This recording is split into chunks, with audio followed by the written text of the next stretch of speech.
Hello, fictional. Welcome to the crossover what ifs.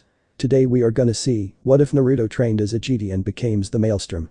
Huge shout out to KURONODONO12 for this story. If you end up liking this video, please consider subscribe, so without further ado, let's get into the video. Sitting around a fire holding a stick and cooking a small lizard was an 18-year-old spiky blonde-haired young man with sky-blue eyes, a rather handsome face that many women would find attractive and 6 whisker-like birthmarks with 3 on each cheek. He was wearing a set of brown robes and pants with a set of white armor that covers his chest and the tops of his arms, with orange and blue stripes down it. On the shoulder guards of the armor there were 2 symbols, one on each side. On the left shoulder guard there was a circle with a pair of white wings in it, with what appears to be a beam of light rising up between them with a star near the bottom, the symbol for the Jedi Order.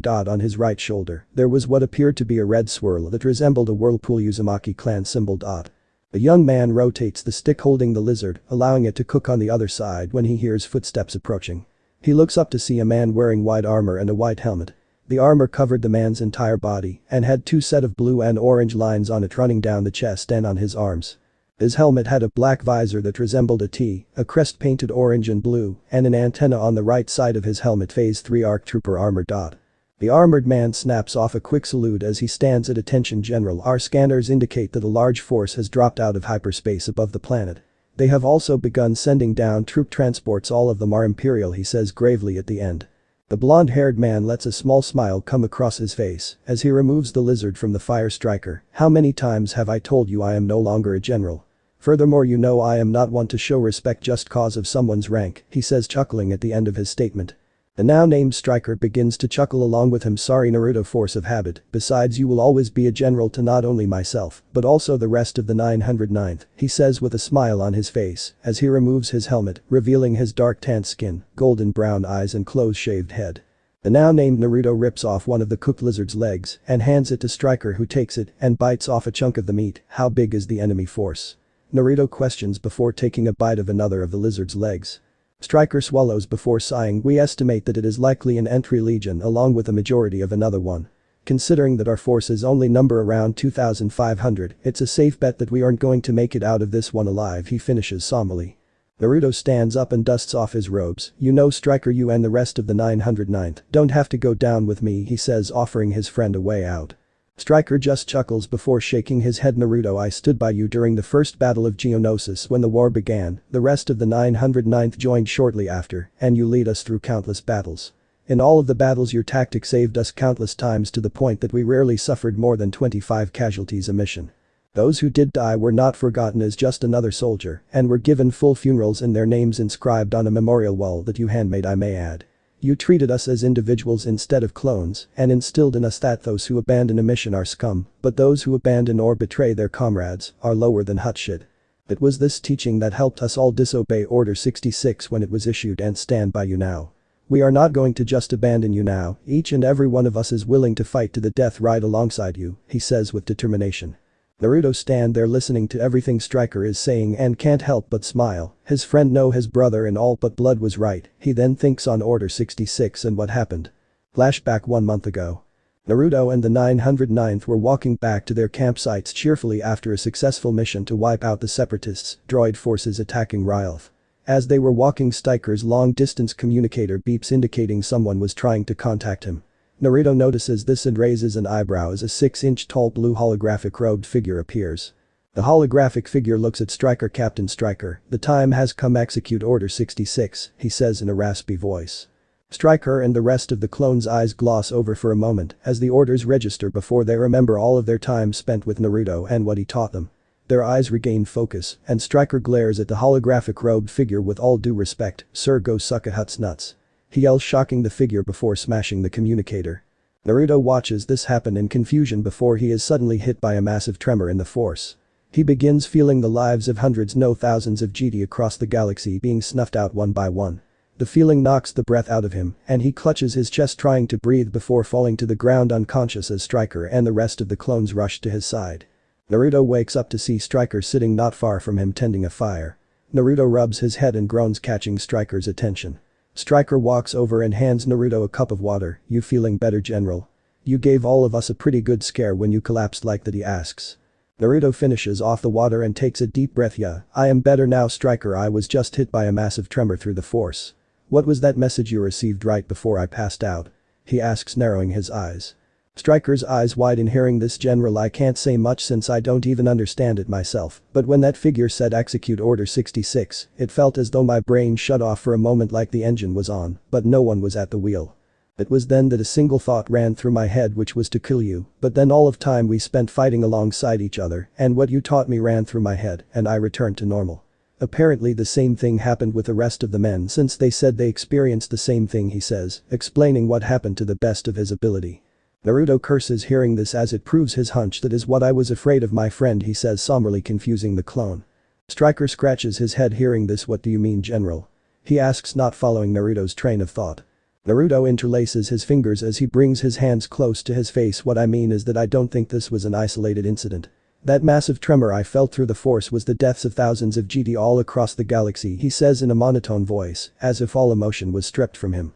Striker's eyes widen hearing this. You don't mean what I think you mean, right? He asks, hoping he was wrong. Naruto sighs. Yes, I think that the same individual that gave you that order also gave it to every single other clone commander stationed under a GD general across the galaxy, except they weren't able to fight off whatever happened to them and carried out their orders, he says sadly. Striker's legs nearly give out hearing this, as many of those clones were not only his brother by blood but also friends, and some of the GD were also his friends. As he tries to grasp the severity of the situation, one GD in particular pops into his mind, someone who is very precious to Naruto. Naruto, please tell me that she wasn't one of the GD whose death you felt, he asks, praying to the higher powers that she wasn't for his friend's sake. Naruto just lowers his head. Striker, hers was the most powerful of all of the deaths I felt and the one that knocked me unconscious, he says in a dead voice as tears come to his upon remembering the death of the one person in the entire galaxy he cherished above all others, Ayla Sakura. Ayla Sakura was a cerulean blue-skinned female Twi'lek and fellow GD Knight. The two of them had grown up together in the GD temple after one of Ayla's masters, Quinlan Vos, saved her from being sold into slavery and found her to be Force-sensitive. During their time as younglings learning the ways of the GD, the two became fast friends to the point they nearly inseparable. As the two of them grew older, their feelings for one another began to deepen from just friendship into something that the GD were forbidden from, love. Unknown to the other at the time, they buried their feelings for each other and went on with their lives as Padawans under their respective masters. Ayla had become the Padawan learner of Master Quinlan Vos. Naruto had become the Padawan learner of Master Shakti, one of the masters who had taken a particular interest in his learning, the others being Kunlun Vos and Master Yoda himself. For the next few years Naruto and Ayla would see little of each other outside of occasional times they ran into each other at the GD temple. However, both of them would soon become GD Knights at the age of 15 after undertaking the trials. However, only 6 months after the two became GD Knights, the Clone Wars broke out after they, along with 200 other GD, were sent to the planet Geonosis to rescue recently promoted GD Master Obi-Wan Kenobi, his young Padawan Anakin Skywalker, and Senator Padme Amidala from a Geonosian battle arena. Of the 200 GD that went, only around 20 made it out of the arena alive, and that was only thanks to Master Yoda arriving with the clone army. However, even then the battle wasn't over, as the first battle of the Clone Wars had officially begun with the remaining GD on Geonosis leading clone troopers against the battle droids of the Confederacy of Independent Systems. It was during that battle that Naruto and Striker, as he would later be known, met for the first time. In the 3 years that followed, Naruto led Striker and the rest of the 909th Maelstrom Corps on countless missions and soon became on the most decorated groups in the Republic Army. It was also during this time that Naruto and Ayla's mutual feelings for each other finally grew to be too much for them to bury. The two confessed their feelings for each other and became a couple, but were forced to keep it a secret due to the GD code forbidding attachments. However, they decided that after the war ended they would retire from the GD order and therefore not have to hide their relationship. Striker walks over and places his hand on Naruto's shoulder, snapping him out of his thoughts. I am sorry to hear that, Naruto. I know how much she meant to you, he says, surprising Naruto. Striker laughs seeing this. Oh, come on, don't look so surprised that I knew about the relationship between you and General Sakura. Hell, the entire 909th knew something was going on between the two of you, but kept it secret out of respect for the both of you, he says with a smile. Naruto sits there for a moment, still shocked that not only Striker but also the entire 909th knew about his relationship with Ayla. Naruto finally recovers from his shock by coughing into his hand. Well, that aside, for now we need to get back to the Red Fox and begin searching for any surviving GD and then go from there, he says, trying to change the subject. The frown comes across Striker's face hearing this. I'm sorry, Naruto, but the Red Fox was destroyed, he says, shocking Naruto. Striker sees this and decides to explain, we aren't 100% sure, but from what we can tell there was a secret self-destruct code hidden in the ship's mainframe that was triggered from long distance, most likely by the same person that issued Order 66, he says sternly. Naruto curses hearing this. The Iron Fox was their home base, so to speak, one of the earliest Venator-class ships to come out of the Republic shipyards at the start of the Clone Wars. It had seen Naruto and the 909th through every battle they were ever in and had been just as much a part of their forces as anyone. Not only that it housed over 90% of their supplies ranging from weapons, rations, and ammo to transports, tanks, speeders, fighters, and bombers. It also was where half of the 909th was currently on standby, since the separatist forces that had been attacking Ryloth weren't that large. This meant that of the roughly 5,000 soldiers that made up the 909th, they were down to 2,500, which was something unheard of for the group. Naruto slams his fist into the ground at the loss of nearly 2,500 brothers in arms, men he had fought alongside, joked with, became friends, no brothers in all but blood with. It also meant that they were trapped on Ryloth and sitting ducks for the attack that was sure to come since Striker and the remaining 909th refused to carry out Order 66. Naruto sighs, we will have a memorial service for those we lost and then go from there since we are basically trapped here. We must also prepare for the imminent attack that is sure to take place due to you and the others refusing to carry out Order 66. Thanks for that, by the way, he says with a chuckle at the end. Striker nods hearing this and gives a quick salute. Understood, General. I will let the others know, and Naruto, don't mention it after all. Those who abandon the mission are scum, but those who abandon or betray their comrades are lower than hut shit, he says with a smirk before heading off to tell the other clones the news. Naruto sits there for a moment before chuckling before his mood becomes somber as the last 24 hours finally sinks in. Then flashback. Naruto is snapped out of his thoughts when he notices Striker trying to get his attention. Naruto-chan, Sinjula is calling again, he says, holding out a communication disc with a beeping light. Naruto sighs hearing this before taking the disc and answering the call as the 6-inch tall blue holographic form of a male Twi'lek appears. Cham, what can I do for you? He asks, already having an idea of what he is going to say. The holographic figure smiles. Naruto, my friend, our sensor indicated the incoming Imperial forces and we wish to aid you in the fight against them. The Twi'lek people wish to stand alongside those who have helped us protect our home, he says with enthusiasm and determination. Naruto sighs hearing this as it isn't the first time Cham and his people offered to help them in the fight against the Imperials when they arrived. Cham, we have been over this before. I will not allow you to put the future of your entire people at stake for us. This isn't like in the Clone Wars, my friend. The Imperials are coming here with the sole purpose of killing not only myself, but also the entire remaining 909th. Furthermore, this isn't a battle for us, it is a final stand since there is no way out for us. What you can do for me is protect your family and race, live on and remember us, he says with a smile. Cham is silent for a moment as he thinks about what Naruto just said. Very well, my friend, I shall abide by your wishes. However, you and the 909th shall never be forgotten and will always be considered heroes to not only Ryloth, but also the Twi'lek people as a whole, he says with a smile. Naruto smiles hearing this. Thank you, my friend, and it was an honor knowing and fighting alongside you. Oh, and look after little Numa for me, he says happily and remembering the little Twi'lek girl that had become sort of like a mascot to the 909th during their time on the planet. Tam smiles as he salutes with his right arm across his chest and his fist over his heart. It was an honor fighting alongside you too, my friend, and I shall look after little Numa as if she were my own daughter, he says before they bid each other a final farewell and the transmission ends. Naruto smiles at the holo disc before using the force to crush it beyond recognition so that the call can't be traced if it lands in enemy hands. He then turns to Striker, who already has his helmet back on and his twin DC-17 blaster pistols in his hands, and nods as the two of them walk to where the rest of the 909th is. As they reach the rest of the 909th, Naruto looks around and gives each and every clone a nod and receives one in return before they get up and take position with their blaster rifles at the ready and begin following behind the two. As they reach the end of the group, they stare out at the enemy of over 20,000. Naruto whistles seeing this. Well, it seems like there are quite a few of them, eh boys? He asks, getting a cheer from the 909th. Naruto then pulls two silver cylinders off his belt and holds one in each hand before pressing a button on them, causing a blue blade to come to life from the one in his right hand and a red blade from the one in his left hand. Striker notices this and raises an eyebrow, though it was hidden by his helmet. You are going to use Crimson Fury for this last stand, General? He asks, a little surprised since Naruto rarely used the red-bladed lightsaber.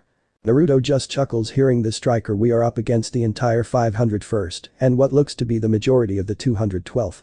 That means that the black armor wearing fellow in front of them is bound to be Skywalker, and from the hate and anger I sense pouring from him, he has become a Sith. Besides, it's our final battle, so I might as well go all out and make it one that will never be forgotten, he says with a smile at the end, getting a chuckle from the clones nearest to them. Naruto then rolls his shoulders to loosen them up and begins slowly walking forward with the 909th keeping pace right behind him. Play soldiers, we are soldiers by otherwise. As they walk forward, they begin picking up speed and begin to sing as one before they break into a full-on run, and their final battle begins. The 909th opens fire with their blaster rifles, sending blue lights of death at the enemy who fire their own weapons in response. As both sides continue to charge at each other, Stryker pulls out a detonator and pushes the button on it, setting of the hidden explosives they hid beforehand. Explosions tear through the enemy clones, killing them by the dozens, yet the two sides continue to charge at each other. Naruto uses his lightsabers to deflect blast shots back at their senders as he charges straight for the black armored figure wielding a red lightsaber. He reaches the armored figure, and the two lock blades. I would say it is nice to see you again, Skywalker, but that would be a lie, he says as the two continue to clash. The armored figure slashes at Naruto only for it to be blocked by Naruto's blue blade. That name no longer has any meaning to me, I am now Darth Vader, he says through his helmet. Naruto raises an eyebrow hearing this and slashes at Vader's arm, only for Vader to block his strike. I have to be honest, that is a pretty cool name minus the Darth part of course, he says before spinning and aiming a slash at Vader's abdomen, forcing him to jump back. Naruto then lunges forward with a thrust aimed at his right leg, only to pull a feint and aim at his stomach. Vader blocks the feint and slashes at Naruto's chest, forcing him to leap back, but Vader presses his attack, forcing Naruto go on the defensive. You cannot win here, Naruto, you shall fall, just as the rest of the Jedi Order has, he says, continuing his attack. Naruto, barely managing to keep the lethal lightsaber of his once friend from slicing him to pieces, manages a small smile. I know I am going to fall here, Vader, but I will still fight on regardless. As for the Jedi Order falling, yes, it has been dealt a tremendous blow, but that doesn't mean that it is defeated. So long as there are people out there who believe in what the Jedi stand for, they will never be truly defeated. Sooner or later you, the Empire, and your so-called master will be defeated, and the Republic shall once again rise from the ashes, and the Jedi will return to protect it, along with the galaxy, he says before launching his final counter-attack. Naruto swipes at Vader's chest only for his attack to be blocked. He then swings his red blade at Vader's left arm, sever the robotic limb at the elbow, causing Vader to let out a howl of pain. Vader swings his lightsaber in rage and severs Naruto's left arm at the shoulder, causing Naruto to let out a howl of pain as he jumps back. Naruto looks at where his left arm used to be, then at the sparking stump of Vader's left arm, and chuckles. It looks like we have disarmed each other, he says with a dry chuckle, only to receive silence as a response from Vader. Naruto sighs seeing this. Yeah, I know, not one of my best lines, but oh well. How about we finish this with one final attack like we used to when you went by Anakin Skywalker? He suggests. Vader thinks it over for a moment before nodding. Very well, one final time we shall clash and finally determine which of us is stronger, he says as he readies his blade. Naruto smiles hearing this. Oh yeah, that's right, we are tied at 49 wins each, he says readying his own blade. The two stare at each other for a moment before they charge there and clash one final time, kicking up a dust cloud that blocks them from view. When the dust clears, Naruto has a smile on his face and is seen with Vader's red blade sticking out of his back and his own lightsaber deactivated in his hand. Vader, seeing this, scowls behind his helmet. Why did you deactivate your blade and allow yourself to be impaled? He asks in rage that Naruto would just through the fight. Naruto coughs and some blood trickles down the side of his mouth as he manages a weak smile, because even if you have betrayed the Jedi, killed your former comrades, and become a Sith, you are still my friend deep down inside. You are just lost in the dark, but one day I feel you will make your way back into the light. Besides, I miss Isla and want to be with her again, he says, a weak smile on his face. Vader's eyes widen hearing this. You mean that you and her were? He begins trailing off as he sees Naruto nod. Naruto looks up at the sky for a moment and smiles. Yeah, we're together and kept it secret. We were actually planning to retire from the order when the war ended, so we wouldn't have to keep it secret, he says, confirming Vader's suspicions. As Naruto coughs again and more blood trickles down the side of his mouth and knows his time is short, you think an old friend can ask for a dying wish, he asks. Vader is shocked by Naruto's question, but nods. Very well, out of respect for your skills, I shall grant you a dying wish, he says. Naruto chuckles hearing this as it confirms that his hunch about there still being a little of Anakin left inside Darth Vader. I wish to be cremated as a Jedi and that you do not harm the people of Ryloth. They had no part in our battle and did not help us in any way, and there are innocents, he says. Vader thinks it over for a moment before nodding. Your last request shall be honored. Go into the Force in peace, he says as the light from Naruto's eyes fades and he passes on, becoming one with the Force. Several hours later. Darth Vader watches as the last of the flames that engulf the deceased body of Jedi Knight Naruto Uzumaki die out when a clone trooper wearing the standard ARC trooper armor with orange stripes on it walks up to him. The trooper salutes before speaking. Lord Vader, we have finished counting the losses, we suffered 9,090 casualties and 909 wounded. All of the remaining 2,500 traitors belonging to the 909th Maelstrom Corps have been counted and every single one of them are dead, the clone says dutifully. Vader is silent for a moment before speaking. What of their bodies? He asks the clone. The clone nods, acknowledging the question before speaking. As per your orders, a grave was dug for each of them and they were buried with their rifles sticking in the ground in front of them and their helmets resting on their blasters. The clone says before pausing. My lord, permission to ask a question. He asks the Dark Lord of the Sith. Vader thinks for a moment before nodding. Permission granted, Commander Cody, he says to the now named Cody. Cody is silent for a moment. My lord, these men were traitors to the Empire for not following their orders. Why were they given such treatment after their deaths? The clone asks, confused as to why traitors would be given individual graves instead of being left to rot where they fell. Vader is slightly surprised by the clone's question, but answers nonetheless. While they may have been traitors at the end of their lives, they were some of the most elite soldiers during the war. The missions they went on protected the Empire while it was still the Republic and ensured its continued survival until the time was right for it to become the Empire it is now. That alone is enough for them to be buried in the way they were. However, when they did betray the Empire, they did not take the coward's way out by running and hiding. Instead, they stood their ground even though they knew they were going to die. They faced their imminent death with dignity, honor, and without fear. Those are the reasons why they were given such treatment in regards to their burial, Commander Vader says, explaining his reasoning. Vader then begins to walk towards his transport. Commander Cody, order the troops back to the ship. We are done here, he says, getting a salute from the clone. Vader takes one last look at the ashes of where his deceased former friend lay before continuing on his way. Unknown location. Naruto opens his eyes to see himself in what appears to be a white void of nothingness. He gets up and looks around to see Stryker and the rest of the 909th, including those who died when the Red Fox self-destructed, which confuses him. He then spots two figures standing not far from them, causing his eyes to widen as he recognizes them. The first is clearly a clone trooper, and like Stryker, he is wearing ARC trooper armor. However, unlike the orange and blue paint that signifies Stryker being part of the 909th, this trooper has an almost burned yellow color stripes on his armor. There is also a visor on the top of his helmet in place of the antenna that is on Stryker's helmet. This was Commander Bly of the 327th Star Corps, the same group of clone troopers that Isla was the Jedi general of.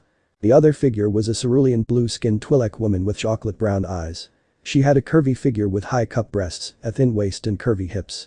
She was wearing a brown skin-tight leather low-cut long-sleeve top that exposed a fair amount of her cleavage and ended just above her midriff, a pair of brown skin-tight leather pants that hugged her curvy hips and brown leather boots. On her head was a brown leather headdress that had leather strips wrapped protectively around her head, tails or leku as they called. Both Naruto and Isla spot each other and rush to each other, embracing the other as they meet with their foreheads resting against the others. Tears of joy roll down their cheeks at finally seeing each other again. Naruto leans back and cups Isla's cheek with a smile. I missed you, my blue angel, he says before gently pressing his lips to hers, expressing all of his pent-up emotions that were in him in the month since he felt her death through the Force. After a few minutes, the two part to hear clapping and turn to see the smirking faces of Stryker, the 909th, and Commander Bly, causing the two to blush slightly as they remember they aren't alone. Naruto rubs the back of his neck sheepishly. Whoops, forgot we weren't along here. Wherever here is, he says before the group is blinded by a bright light. When the light dies down, it reveals a white-haired woman with golden eyes wearing a white kimono. The woman looks at Naruto and smiles. You are a hard person to find, Naruto Uzumaki. For the last 18 years I have been looking for you since you disappeared from your dimension on the night of your birth, she says, shocking the group. Naruto just stares at the strange woman with a confused expression on the face and manages to say huh, causing the woman to sweat drop. The woman coughs into her fist to regain her composure. Allow to introduce myself, my name is Hikari Kami, if you will, one of the three great goddesses of the multiverse.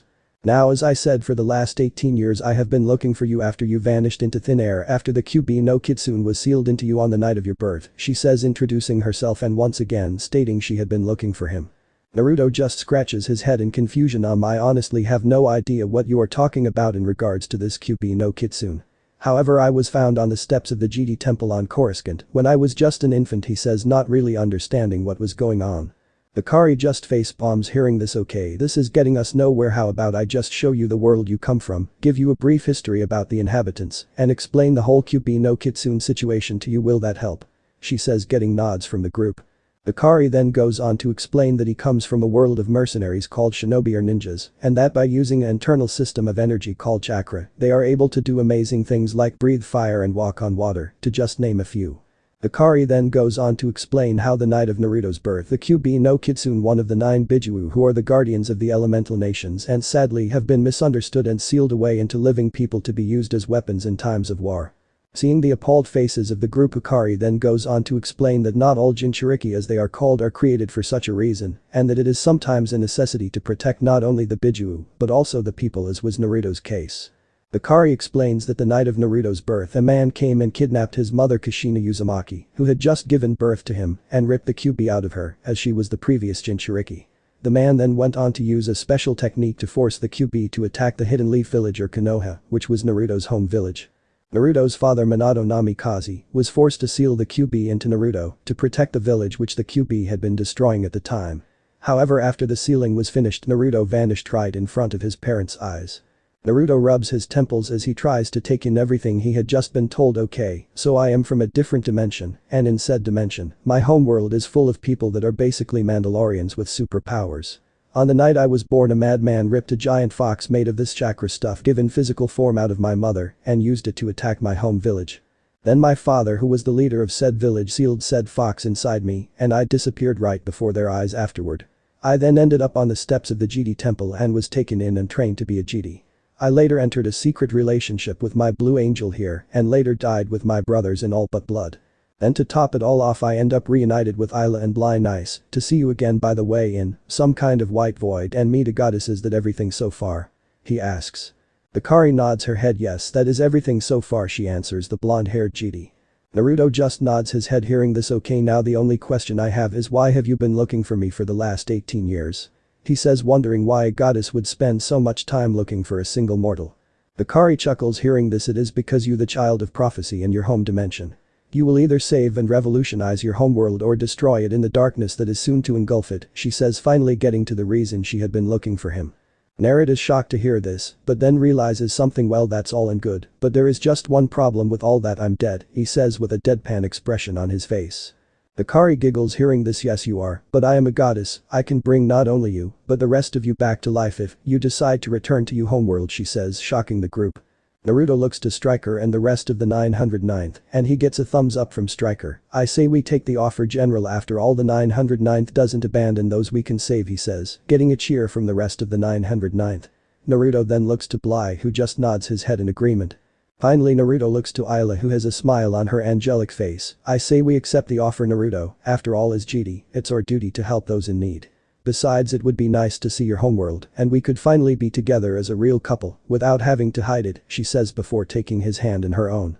Naruto smiles hearing this and kisses her cheek before turning to Hikari. Well, it's decided, we will accept your offer, he says with a grin. Hikari smiles upon hearing this. Very good, now I also have a few gifts for all of you. For the brave clone troopers, I have fixed a problem with your DNA that causes rapid aging that would have killed all of you within a decade. You now will all age normally and have an average human lifespan, she says, shocking the clones, as they hadn't even known they had such a problem, but were grateful it had been fixed. Hikari then looks at Isla and smiles. For you, Isla, I have awakened your dormant chakra coils. Like Naruto, your race has the ability to use chakra, but never knew how to access it. This led to your race's chakra coils becoming dormant throughout all the generations, she says, shocking Isla that a race had such ability. Hikari then looks to Naruto. For you, Naruto, I have this as a gift, she says before in a flash of light a little ways from them is the massive form of the red fox, completely restored and looking almost brand new. Hikari giggles seeing the wide eyes of the group. I present to you your ship, the red fox. She is completely repaired and still the same as she was the last time you saw her. As a bonus, I have included all of the equipment and vehicles that were aboard her at the time of her destruction, Hikari states, shocking the group even more. Hikari then mentally chuckles knowing Naruto will like this next bit of news. I have also informed your parents of my success in finding you, and they can't wait to see you again and how much you have grown, she says with a kind smile. Naruto smiles hearing this. Thank you for everything, Hikari, and I will do my best to repay you for these gifts, he says with a smile. Hikari giggles hearing this before pulling out a slip of paper with some numbers on it and hands it to Naruto. This is the location of a spot where you and your group can establish a base of operations away from prying eyes, since your homeworld's technological level is nowhere near what you will be bringing with you, she says. Naruto nods hearing this as he had been to worlds that were not very advanced technology-wise and had to do something similar as to not stat a panic. I understand, and we will be careful with how we use our technology, he says getting a nod from Hikari. Naruto then begins leading the group towards the Red Fox, and after they all get inside and the ship is powered up and lifts off the ground, Hikari snaps her fingers and they all disappear. In space orbiting Naruto's homeworld now called Elamantia. In the empty space around Elamantia a bright flash appears and when it dies down, it reveals the massive triangle shaped from of the Red Fox. On the bridge of the mighty Venator-class ship Naruto, Ayla, Striker and Bly look out the viewports at Naruto's homeworld and are amazed by its beauty.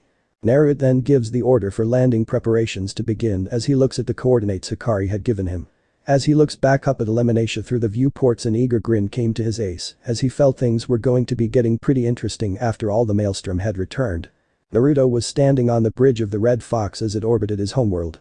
He was waiting for the scans of the area that would become their new home to be finished so they could begin landing. At his side was Ayla who like him was anxious to go down to their new home. As the two stood there holding each other's hand with their fingers interlaced, they heard the sounds of footsteps approaching and turned to see one of the 909th walking up to them. The trooper stops a foot from them and gives a quick salute much to the two former generals' dismay, and the troopers hid in amusement as it was a running bit with the troopers to keep treating the two Jedi as their generals, even though they were no longer a part of the Republic. The trooper clears his throat before beginning. Generals, we have completed the scan of the coordinates that Hikari gave us. The coordinates are those of a large island surrounded by whirlpools. However, the two of you need to see what is on the island before going down, he says sounding grim near the end. The three walk over to a large holographic projector that begins showing what appears to be a large village. However, what shocks the two lovers is that it is in a state of ruin and nearly all of the buildings have the same red whirlpool symbol that adorns Naruto's right shoulder guard. Naruto's eyes widen seeing this as he continues to stare at the image. Kickster, how long before we can begin landing? He asks the now named Kickster. The trooper nods hearing this. We can begin right away. Generals, Striker and Bly have just finished taking inventory of our supplies and prepping what we will need immediately after landing, he says in response. Naruto nods hearing this. Very well, inform the men that we will begin landing immediately. However, the Red Fox and a small crew will remain in orbit of the planet for the time being, he says getting a salute from Kickster, who then begins to administer the orders over the ship-wide communication system. Naruto and Ayla make their way to the turbolift, and as they step inside and begin their descent to the hangar, Ayla turns to him. Naruto, don't worry, we will find out why those ruins have the same insignia as your necklace, she says trying to comfort her lover. Naruto smiles hearing this as he reaches into the front of his robes and pulls out a small circle-shaped pendant on gold chain. On one side of the pendant was a red swirl that resembled a whirlpool and was the same symbol that adorned his armor. On the other side of the pendant was his name. This pendant and an orange blanket were the only things he had been found with when he was found on the steps of the Jedi temple and were his most prized possessions. Naruto puts the necklace back inside his robes and kisses Ayla's cheek. Thank you, my blue angel, he says lovingly as the lift stops and the doors open. The two step into the large hangar and see the 909th loading up equipment and readying the transports. They make their way over to Striker and Bly who are standing next to an lot gunship. As they reach the two, Naruto smiles. What is assessment of our equipment and is everything ready to begin landing? He asks. Striker nods hearing this. We have a total of 72 gunships, with 12 of those being Lot Cs, 36 8s, 24 AT-APs, 12 AT-OTs, 60 AT-RTs, 72 BARC speeder bikes, 48 ARC 170 starfighters, 48 Z-95 headhunter starfighters, 24 V-19 Torrent starfighters, and 36 Y-wing bombers. Also yours and General Sakura's personal Delta 7 ether sprites, along with your astromech droids, have been accounted for. In regards to weapons, we have enough blaster rifles and blaster carbines to equip everyone with 2 of each. We also have a significant number of heavy repeaters. In terms of ammo, we have nearly 5 years worth of ammo including grenades, blaster packs, rockets, a few mobile shield generators, and even a stationary one we could use to shield our new home. He says listing of all of the different vehicles they had at their disposal. Naruto whistles hearing this. Wow, that is a lot of firepower, he says impressed by their stash. He then clears smirks. Okay, then let's get loaded up and down to our new home then. He says getting a cheer from the group as they all rush to their respective stations. Naruto and Ayla get in the gunship nearest them with Striker and Bly, and the gunship lifts off the hangar floor, closing its doors. The pilot brings the gunship around and flies out the open hangar doors and heads towards Elamantia, followed by the rest of the gunships, carrying the rest of the troops in various vehicles, with Naruto and Ayla's Delta 7s being flown by their astromechs bringing up the rear. The group soon enters the planet's atmosphere and nears the coordinates of the landing zone, and the pilot brings the gunship in for a landing and opens the doors letting those inside disembark. As the group takes their first step on their new home, the other gunships begin landing and the troops and vehicles they are carrying begin filling out. Naruto turns to the group. Okay, men split into groups and begin sweeping the village. However, stay on the lookout for possible traps, and if you find something suspicious, radio it in first and wait for my arrival. We have no idea what we will find, and I don't want anyone taking unnecessary risks. Is that understood? He says, getting a roger from the troops as they begin entering the village. When the group enters the village, they are stunned by what they find. The skeletal remains of hundreds, no thousands of people of varying ages litter the ground, and many buildings show signs of battle damage. The village wasn't abandoned, everyone inside it had just been killed in battle or simply butchered from the looks of some of the remains. Naruto turns to look at Bly, who is standing next to Isla. Bly, I want you and a quarter of the troops to go around and collect all of the remains. Then dig a grave for each of them and lay them to rest. If it looks like some of the remains or might be a family based on how they fell, then bury them close together. Is that understood? He asks, getting a nod from Bly. Bly then begins to head off, only to stop when he hears Naruto talking. Oh, and Bly, be gentle with the remains, these poor souls have suffered enough. Okay, he says, getting another nod from Bly. The group then begins to split off into smaller groups and go about their orders as Naruto, Isla, and Striker make their way to the largest building in the village, figuring it is likely where they will find answers as to what could have happened here. The trio reaches the building and makes their way to the main office, which shows some signs of battle, and the remains of a man wearing white robes with red swirls on them rest. They begin to look around for answers when Naruto feels the force guiding him towards one of the cracked pictures of a man on the wall. He slides the picture to the side, and a swirl carved into the wall begins to glow before a small red book drops into his hands. Isla and Striker notice this and walk over to Naruto as he opens the book and begins to read. My name is Kenshin Uzumaki, the Sande Ami Yuzukage of Yuzusha Shogakure, the village hidden in Eddies, and current head of the Uzumaki clan. He reads with wide eyes at finding out that this village was the home of his clan. Isla gasps hearing this, and Striker clenches his fist in anger as Naruto continues to read. I am writing this as my last entry. The combined forces of Kurigakure, Kumagakure, and Iwagakure are at this time making their way across the ocean to lay siege to our village. We have prepared all we can, even with the advanced warning our friends within each village gave us, but I fear our end is nigh. The enemy forces number nearly 60,000 compared to our roughly 4,000. We have tried sending word to our ally Konoha about the attack, however none of our messengers made it past the enemy. I have ordered the civilians into the hidden crystal shelters and am preparing myself to make our last stand against the enemy alongside my men. I leave this journal as a testament to our sacrifice in hopes that we will not be forgotten. I also leave a map to the hidden shelters, as only in Uzumaki could find this journal. Naruto finishes reading and wipes some tears from his eyes before he looks at Striker and Isla, who are doing the same. Naruto clears his throat. We need to find the shelters mentioned in this book. It is likely that the civilians have already fled or didn't make it, but we need to be certain, he says, getting a nod. The trio makes their way to the location described in the book. When they reach the location, Naruto spots another red swirl engraved into the ground and touches it, causing a section of the ground in front of them to recede and reveal an underground tunnel. Naruto and Isla activate their lightsabers, and Striker turns on his helmet's built-in flashlights, and they make their way onto the tunnel. After around 5 minutes of wailing, they reach a cave in, causing Naruto to curse Striker. Contact a demolition crew. We are going to need to blast our way in, he says, getting a nod from Striker, who does just that. A few minutes later, a trooper with a robotic hand walks up and salutes Herd. You need something opened up in an explosive way, General, he jokes, getting a sigh from Striker at the lame pun.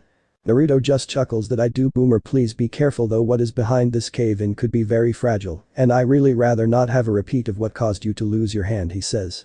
Boomer laughs hearing this. No worries, Naruto, I will open this up really carefully, he says, and begins to set the charges as Naruto, Isla and Striker step farther back than they really needed to.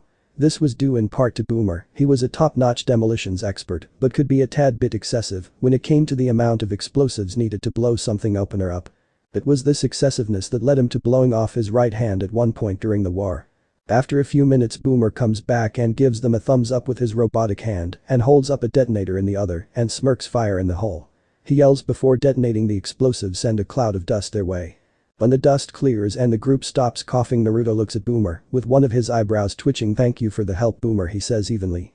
Boomer just smirks behind his helmet. Happy to help, General. Now I will take my leave, he says before walking out of the tunnel whistling a tune the whole way.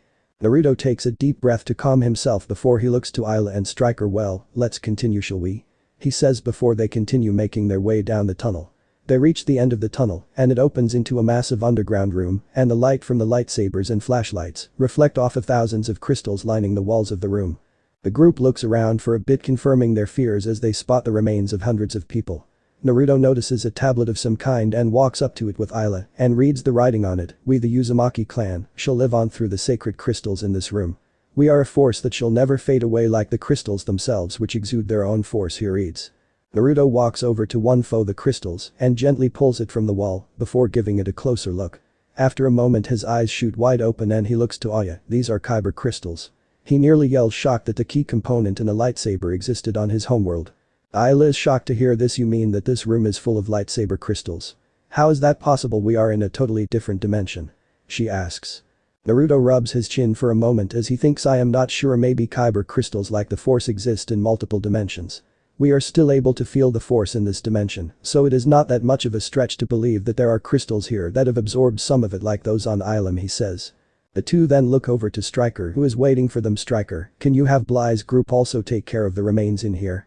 I need some time to take in everything we have learned here today," he says, getting a nod from Stryker as he contacts Bly through the communicator on his wrist. Naruto looks over to Isla and holds her hand within his own. "How about we go get some rest? It has been a tiring day," he suggests, getting a nod from her as the two make their way out of the crystal room. They make their way past the troopers going about their business, either helping remove the remains of the deceased Uzumaki or trying to fix some of the buildings to make them habitable. They then reach a large open area near where the gunships landed that has been converted into a makeshift living area filled with tents. The two pick one of the tents and go inside, lying down on the sleeping bag inside and hold each in their arms as they drift off to sleep. Several hours later, Naruto awakes suddenly after the force told him that he was needed in a land of waves and a bridge. His sudden awakening wakes up Isla, who looks at him in concern. "What is it, Naruto?" she asks, worried about her love. Naruto looks down to Isla, who had been resting her head on his chest. "The force has told me that we need to go to a land of waves and a bridge. I only caught glimpses of it, but there will be a battle there and I will meet someone who can show me to my parents," he says, kissing her forehead. Isla looks at Naruto with wide eyes for a moment before she smiles and kisses his cheek. "Well then, what are we waiting for?" she says, getting a chuckle from Naruto as they get up and leave the tent. After walking for a bit they find Stryker talking with Bly and walk over to him. "Naruto, good to see you're rested up. We have finished collecting and burying the remains of the deceased Uzumaki clan members. We have also begun working on either repairing the buildings that can be salvaged or tearing down the ones can't and replacing them with new ones. We have also finished clearing out a spot for the Red Fox to land at some point so we can offload the vehicles that the transports couldn't carry," he says, listing off what they had been up to since Naruto and Isla had been asleep. Naruto smiles hearing this. "Good work, Stryker and Bly, thank you for taking care of my deceased clan members," he says, getting a nod from Bly. Naruto then adopts a serious expression. "Stryker, I have received a vision from the force and we need to head to a land of waves. It will also have a bridge being built. Did the scans pick up any such place nearby?" he asks. Stryker rubs his chin for a moment before snapping his fingers. "Yes, we did detect a nearby village similar to that description on the edge of our scanning range when we scanned the area," he says, answering Naruto's question. Naruto nods hearing this. "Good, we are taking a platoon and making our way there in the gunships. Load up on ammo, along with food and medical supplies. I fear we will especially be needing the latter too, so fill one of the gunships with them," he says, getting a salute from Stryker as he leaves to carry out his orders. Naruto then turns to Bly. "Bly, you are in command here while Isla, Stryker, and I are away. Keep up the work trying to repair the village and building new buildings. Also see if you can catch anything in the surrounding waters, since it would help us save some of our food supplies. Finally, have the Red Fox scan the surrounding waters to see if they contain any of the elements we need to maintain our vehicles," he says, getting a yes sir from Bly before he leaves. A half hour later, Naruto and Isla are standing by one of the gunships with Stryker and a platoon of troopers nicknamed the Rangers. Naruto turns to look at the platoon. "Our mission is to head to the nearby land of waves. Once there we will assess the situation and react accordingly. In the event that we encounter hostiles, shoot to stun first, that way we can interrogate them for information. If they attack, you are authorized to use lethal force as a last resort. Is that understood?" he says, getting nods from the group. Naruto and Isla then put the hoods on their Jedi robes up, concealing their faces, and step foot into the gunship, followed by Stryker and a squad from the platoon. The rest of the platoon climbs into the other gunships and the group lifts off and makes their way towards the land of waves. Due to the speed of the gunships, they arrive and land in a forested section. They disembark and make their way towards the village when Naruto hears someone screaming and runs off in the direction it came from, Isla and the platoon right behind him. Naruto reaches the he heard the scream come from and arrives just in time to see a man raise a sword in preparation to kill a woman. He immediately garbs his lightsaber and activates it, the blue blade coming to life with a snap hiss. Naruto swings, cleaving through the man's arm, severing it at the elbow. The man's severed arm falls to the ground and he starts to scream, only to be struck from behind by a blue ring of light, causing him to fall to the ground unconscious. Naruto deactivates his lightsaber and looks to see Ayla walking up with a platoon of troopers and sees the barrel of one of Striker's blaster pistols. Smoking, good shot, Captain. Have a squad take this man for interrogation. Find out all he knows, and tell them not to hold back, he says with a dangerous tone near the end, as he can't stand the hurting of innocents. Striker nods and issues the orders as 4 troopers walk up and begin dragging the unconscious man away. Naruto then turns to look at the shocked face of the woman he just saved. "Are you okay, miss?" he asks. The woman sits there shocked by all that has just taken place before she snaps out of her daze. "Yes, I am, thank you for the help, but who are all of you?" she asks.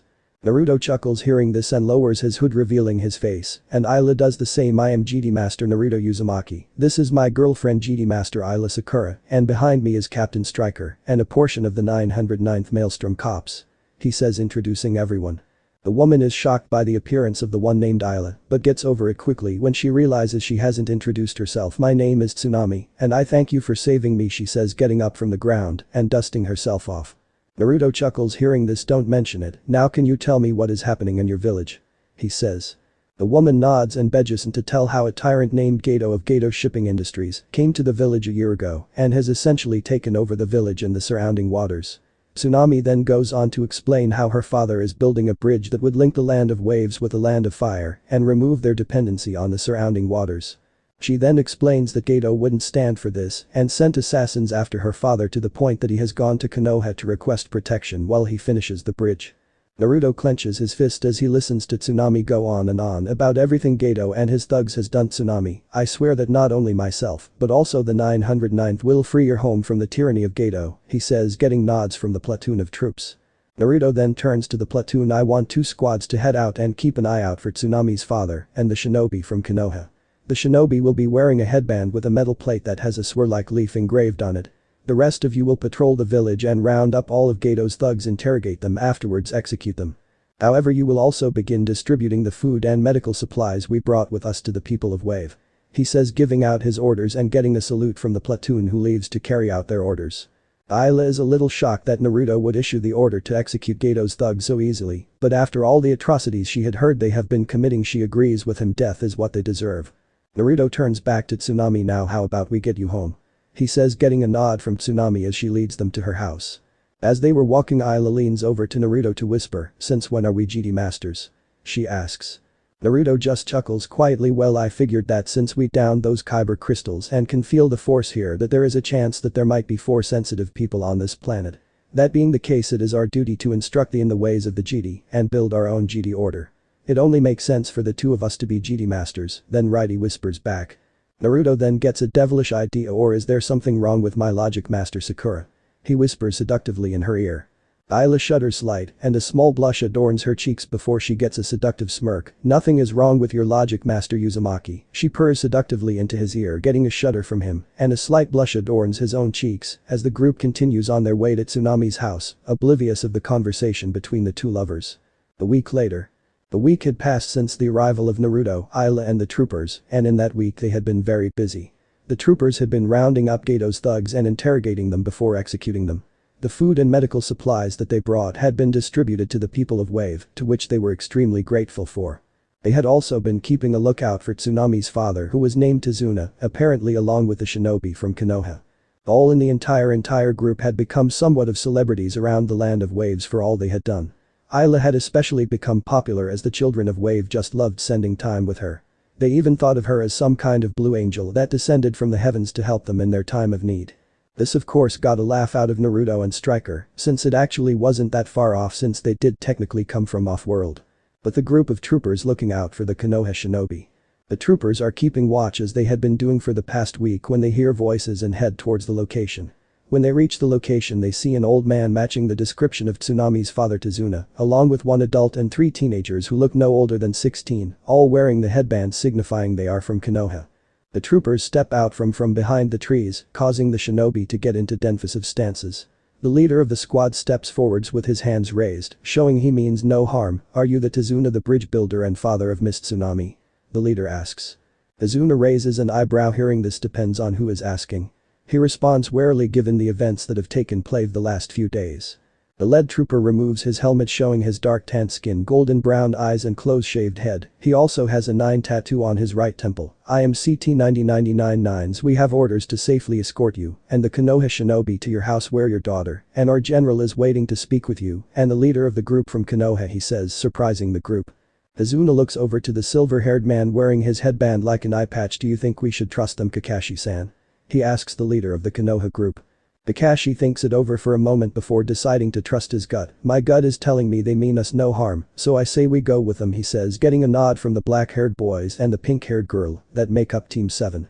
The group then follows Nines and his fellow troopers as they make their way to the village and Tazuna's house. When they reach the village, Tazuna and the shinobi from Konoha are shocked by the state of the village and its people.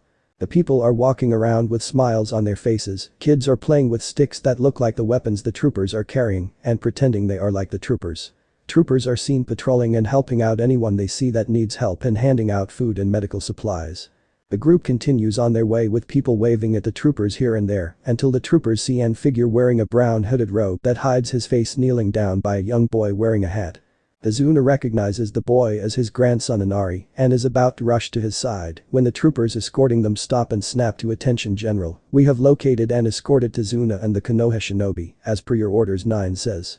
The brown-robed figure stands up and turns to the group, his hood hiding his face. Very good, men, that will be all for now. Feel free to get something to eat and some rest, as it must have been tiresome out in the woods for a week, he says, getting a thank you sir from the troopers before they leave. The hooded figure then looks to the group and they can see a small smile on his face as he reaches up and lowers his hood, revealing his spiky blonde hair, blue eyes, and whiskered cheeks, getting wide eyes from Kakashi. The blonde young man then smiles. Allow me to introduce myself. I am GD Master Naruto Uzumaki and I have been looking forward to meeting you, he says with a foxy smile. Kakashi stared in disbelief and shock and the blonde-haired man standing before him. The spiky blonde hair, sky blue eyes and whisker-like birthmarks on his cheeks confirmed that the man was the missing son of his sensei. Kakashi snaps out of his stupor after a moment. Naruto, is that really you? He asks, confusing his team. The pink-haired girl stares at the shocked face of her sensei. Kakashi-sensei, who is this person? She asks, wondering how her sensei knew him. Kakashi looks down to one of his students. Sakura, this young man is Naruto Uzumaki Namikaze, the missing son of Hokage-sama. On the night of his birth 18 years ago after the QB attack, he disappeared right in front of his parents' eyes, he explains. The boy with the black hair resembling the rear end of a duck raises an eyebrow. How the hell could he have disappeared right in front of his parents' eyes? Also, why has no one ever said anything about a lost son of the Hokage? He questions, finding the story ridiculous. Kakashi glares slightly at the young teen, hearing the disrespect in his tone. Sasuke, you will drop that attitude this minute or I will report you for disobedience. As to how he could disappear in front of his parents' eyes, it is believed to have something to do with a classified circumstance. As to why it has never been mentioned before, it is out of respect for Hokage-sama and his wife Kushina-sama. Not only did their only child vanish less than an hour after his birth, but they were also rendered sterile from overexposure to the QB's corrosive chakra, he says in a stern voice. Naruto, who had been standing off to the side listening to the group talk amongst themselves, raises an eyebrow. I think my disappearance had something to do with my father sealing the QB and me. I hypothesize that something happened with the seal that transported me to the dimension I grew up in, he says, causally shocking the group. Kakashi stares at Naruto in shock that he knew about the QB, while his team stares in shock that the QB wasn't defeated but instead sealed within him. Kakashi manages to find his voice and asks, wait, you know about the QB being sealed within you? He says with a shaky voice. Naruto scratches cheek, hearing this. Well yeah, Hikari told me about the whole situation before she brought me and the others back to life and transported us back to this dimension, he says casually, once more shocking the group. Kakashi stares in disbelief once more. Who is Hikari and what do you mean brought you back to life? He questions. Naruto raises an eyebrow. Oh, that's right, you don't know her real name. Hikari is Kami's real name, and as for what I meant by she brought me back to life, that is pretty self-explanatory. I died in the dimension I grew up in, he says once more, sounding as if he was talking about something casual like the weather. The group from Konoha is shocked even more, hearing this, causing Naruto to sigh. How about we head to Mist Tsunami's house and I will explain more there? He suggests as the group then makes their way to Tazuna's house. As the group walks, Sakura notices the men wearing the white armor. Naruto-san, who are all the people wearing the white armor? She questions. Naruto smiles hearing the question. They are all part of the group I lead, the 909th Maelstrom Corps, formerly of the Galactic Republic, and my brothers in all but blood, he says, explaining who they are. Kakashi's eyes widen hearing this. You mean that all this men follow you? He asks, a little shocked that his sensei's son had so many men under his command. Naruto laughs here. Oh, that's a good one. This is only a small portion of the 909th. The 909th consists of over 5,000 soldiers, he says with a smile. The group from Konoha is shocked to hear that Naruto has over 5,000 soldiers under his command. As they continue to make their way towards Tizuna's house, one of the troopers walks up to Naruto and salutes. General, we have rounded up the last of Gato's men and finished interrogating them. They have been gathered in the public square, he reports. The eyes of Tizuna and the group from Konoha widen hearing this as Naruto just smiles. Very good, Trapper, lead the way, he says, getting a nod from Trapper, who begins leading the group to the village square where a crowd is gathered. The crowd notices Naruto and begins to cheer, seeing the man who had helped their home so much in such a short time. Naruto smiles seeing this and waves as he makes his way to a platform upon which 5 men are kneeling, bound in ropes. Standing behind the men are 5 troopers with their blaster rifles held at attention.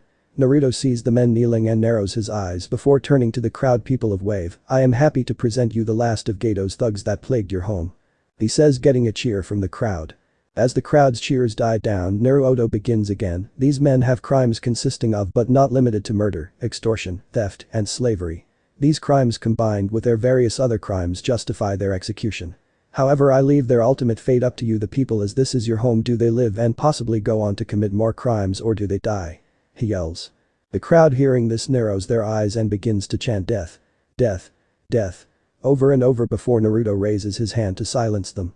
After the crowd quiets down, Naruto says, very well, you the people have spoken their sentences, death. He then turned to the troopers, who one by one level their blaster rifles behind the heads of the condemned men.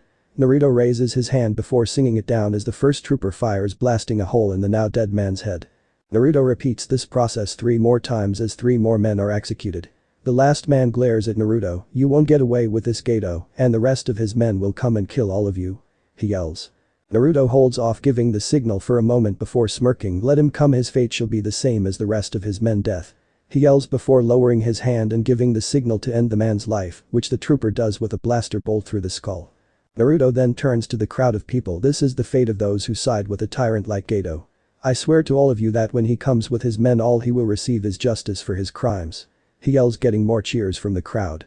Naruto then walks off the platform towards the group from Konoha and Tizuna.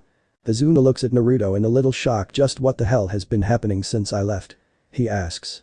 Naruto smiles hearing this as he motions for the group to follow him, which they do. My troops and I arrived a week ago after I received a vision from the force that we would be needed here and I would meet someone who could introduce me to my parents. When we arrived, I saw one of Gato's thugs about to kill Tsunami and intervened. After she told us what had been happening in Wave, I decided to help, and since then my troops and I have been distributing food and medical supplies, along with rounding up, interrogating, and executing all of Gato's thugs, he says, explaining what has been happening. The group is shocked to hear this and before long arrive at Tizuna's house, which has 2 troopers standing guard by the door. The troopers, seeing Naruto approaching, salute. Welcome back, General, they say. Naruto nods in acknowledgement at ease. Men, have there been any incidents? He asks. The trooper on the left shakes his head, no sir, all has been quiet. General Sakura arrived moments ago and from what we can tell, has been helping Miss Tsunami prepare dinner, he says. Naruto smiles hearing this, good to hear and thank you for your hard work. Feel free to go get something to eat yourselves, something to eat if you want, I imagine that you must be pretty hungry, he says, getting a nod from the troopers. You walk off to do just that. The group enters the house to hear Tsunami and another person who they can tell is female by the person's voice cooking dinner. Miss Tsunami, we are back and your father has arrived, he says, alerting them, the women in the kitchen, of their arrival. A moment later, Tsunami walks and smiles before walking over and giving her father a hug. Tusan, I am happy you are back safely, she says, releasing her father from the hug. Tizuna smiles, it's good to be back, Tsunami, although I have to say I am rather shocked by the state of the village compared to how it was when I left, he says. Tsunami nods, it is all thanks to Master Uzumaki, Master Sakura and their men, she says happily. Tizuna raises an eyebrow hearing the way Tsunami announced Naruto's name. Who is Master Sakura? He asks before the group notices another woman step out from the kitchen. The group is shocked by the woman's appearance as she has blue skin and what appear to be 2 tails protruding from the back of her skull. Naruto walks over to the woman and gives her a peck on the cheek before wrapping his arm around her waist and stand by her side. Allow me to introduce Ila Sakura, a fellow GD master and my lover, he says with a smile, shocking those who didn't already know. Isla smiles and bows her head slightly. "It is a pleasure to meet all of you," she says. Kakashi stares at the woman in shock by not only her appearance, but also the fact that she is in a relationship with Naruto. "Hello, I am Kakashi Hatake Jonin of Konoha, and this is my team Sakura Haruno, Sasuke Uchiha, and Sai," he says, introducing himself and the teens with him, who nod when their name is called. Naruto nods hearing this. "Well, how about we have something to eat?" he suggests, getting nods as he, Isla, and Tsunami go into the kitchen to grab the food. A few minutes everyone including Tsunami, Sun and Ari is seated at the end eating their food when Kakashi looks to Naruto. "Naruto, I have to ask, where have you been the last 18 years? No matter where everyone looked there was no sign of you," he asks. Naruto lets a small smile come to his face. "I am not surprised since I was not even in this dimension," he says, shocking everyone. Naruto sighs before continuing, "From what I have gathered after I disappeared, I ended up on the steps of the GD temple on Coruscant," he says, confusing the group. Sakura raises an eyebrow hearing this. "What is the GD temple and where is Coruscant?" she asks. Naruto chuckles hearing this. "The GD temple is the home to the GD Order, the peacekeepers of the Galactic Republic. Now as for where Coruscant is, it is a planet in the Galactic Republic, or to be more precise, it is the center of the Republic, since it is where the Galactic Senate and many other important groups are located," he says before reaching into his robes and pulling out a disc-shaped device. Naruto sets the disc-shaped device on the table and pushes a button, causing the device to emit a light that then projects what looks very similar to some kind of map in the air. Everyone besides Naruto and Isla are amazed by the device, getting a chuckle too. Naruto then points to one dot in particular in the center of the map, that is the planet Coruscant, and all the other dots are other planets that make up the galaxy of where I ended up, he says. The group is amazed hearing this, as there are hundreds if not thousands of planets in the map. Naruto smiles before continuing, "Anyway, I ended being raised in the GD Order after they found out that I was force sensitive and began learning the ways of the GD and how to use the force," he says, catching the group's interest. Sasuke raises an eyebrow. "What is the force?" he questions, wondering what it was. Naruto chuckles hearing the question. "Now that is a question that many have tried to answer over time, but none have fully answered," he says mysteriously before continuing. "The force surrounds us, penetrates us, and binds the universe together. It can be used for great good or terrible evil depending on the wielder. However, it is generally broken up into two sides, the first being the light side used by the GD to bring peace, harmony, and understanding. Then there is the dark side used by the Sith to bring chaos, destruction, and death," he explains. Sakura raises an eyebrow. "Wait, you said that it is generally broken up into two sides, the light and the dark, does that mean that there is a third side?" she asks, finding the way he worded his explanation odd. Naruto smiles hearing this, "Very observant of you to notice that, Sakura. To answer your question though, yes, there is a third side to the force, the gray side. The gray side is a combination of both the light side and the dark side of the force wielded in harmony. It has the strengths of both, but the weaknesses of either, and is easily the most difficult of the three to utilize. This is due to the near constant focus that needs to be maintained, otherwise you could easily succumb to the dark side. Both Isla and myself are grey GD, meaning we use the light and sometimes the dark side of the force to an extent at times," he once more explains. The group nods their heads in understanding as Naruto continues his tale. "Anyway, during my learning I met Isla and we became friends and were nearly inseparable. However, as we got older we were separated when we became Padawans to our respective masters. A Padawan is basically like yourselves, and a master is like said Padawan's teacher, like Kakashi is to you three," he says, explaining the terms. Naruto sighs before continuing, "For the next few years Isla and I barely saw each other, except for the occasional times we ran into each other at the GD temple. However, at the age of 15 we underwent the trials and reached the rank of GD Knight, but it was 6 months later that everything changed and it was the beginning of the end, so to speak," he says somberly. Isla puts her hand over the tops of Naruto's in support as she continues where he left off. "A group of systems broke off from the Republic and became the Confederacy of Independent Systems and later declared war on the Republic," she explains, shocking the group. Isla sighs before continuing. "The Republic at the time had no forces to defend themselves, with since for the last 1000 years there had been peace, and in the time the defense budget was reduced more and more to the point it was nearly non-existent. However, at the time hope appeared in the form of the clone troopers like the ones you have seen with us. The clone troopers were just that, soldiers that were cloned from the DNA of a specific person and that rapidly grown and trained in a fraction of the time it would take to draft and train an army," she says, shocking the group once more at the astonishing feat. Naruto picks up from where Isla left off. "For the next 3 years, GD lead the clones into battle after battle against the droid forces of the Confederacy, or separatists if you will. In that 3 years thousands of GD lost their lives, along with likely millions of clone troopers," he says, once again shocking the group. Sakura then thinks of something. "What are droids?" she asks. Naruto-size droids are basically machines that are programmed to do a variety of tasks, ranging from those who are programmed to be helpers around the house to those designed for battle and combat.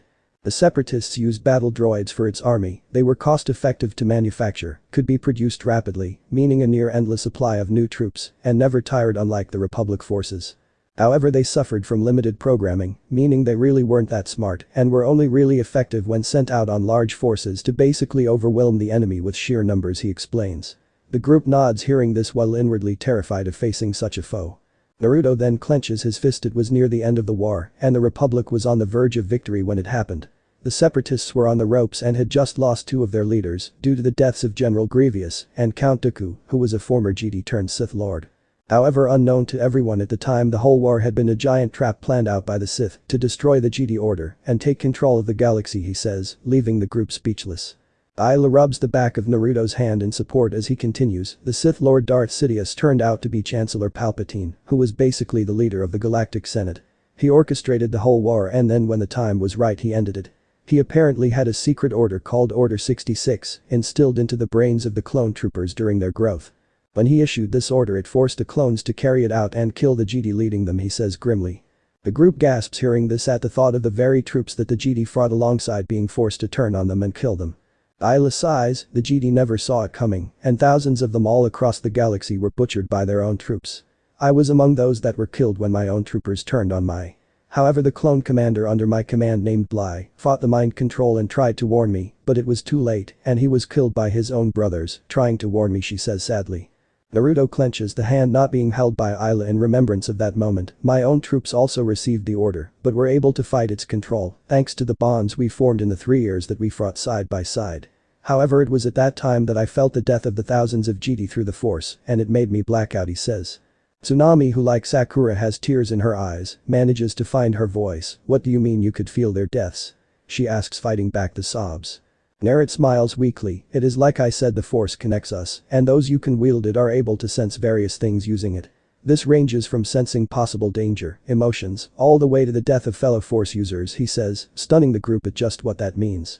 Naruto continues his story. I woke up several hours later and after taking in everything that happened, began to decide what to do, but found out that the transport that myself and the 909th used to get to the world we were on was destroyed, effectively stranding us there. We were basically sitting ducks for the enemy force that was bound to show up to deal with not only myself, but also the 909th, since they were effectively traitors for not carrying out their orders. It was a month later that the enemy arrived 20,000 strong, compared to our force of 2,501 including myself, he says, shocking the group at the odds. Naruto smiles wistfully. We knew that we weren't going to make it out alive, so we resigned ourselves to go down fighting and take as many of them with us as possible. In the battle that ensued, I fought against the leader of the enemy forces, a Sith Lord named Darth Vader, who was until recently a Jedi and good friend of mine named Anakin Skywalker, he says, shocking not only the group but also Ayla, as Naruto hadn't told her the details of his final battle yet.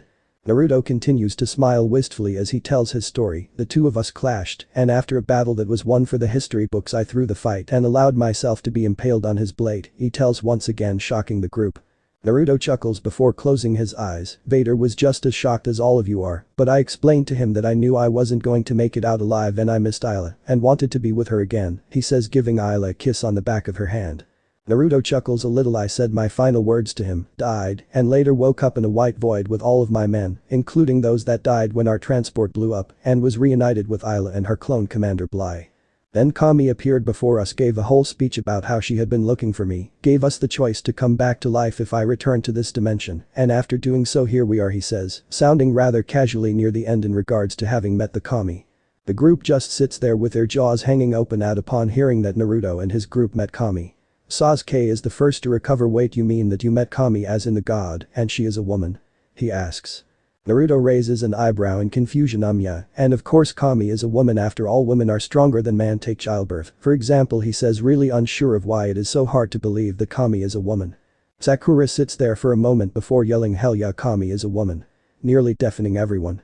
After the ringing in everyone's ears stops, Naruto stand up with Ayla. Well, if that is all for tonight, I think we will go to bed for the night, he says before he and Ayla head upstairs to do just that, leaving the rest of the group to take in everything they just learned. 1 week later. It had been a week since the arrival of Kakashi's team, and not much had happened.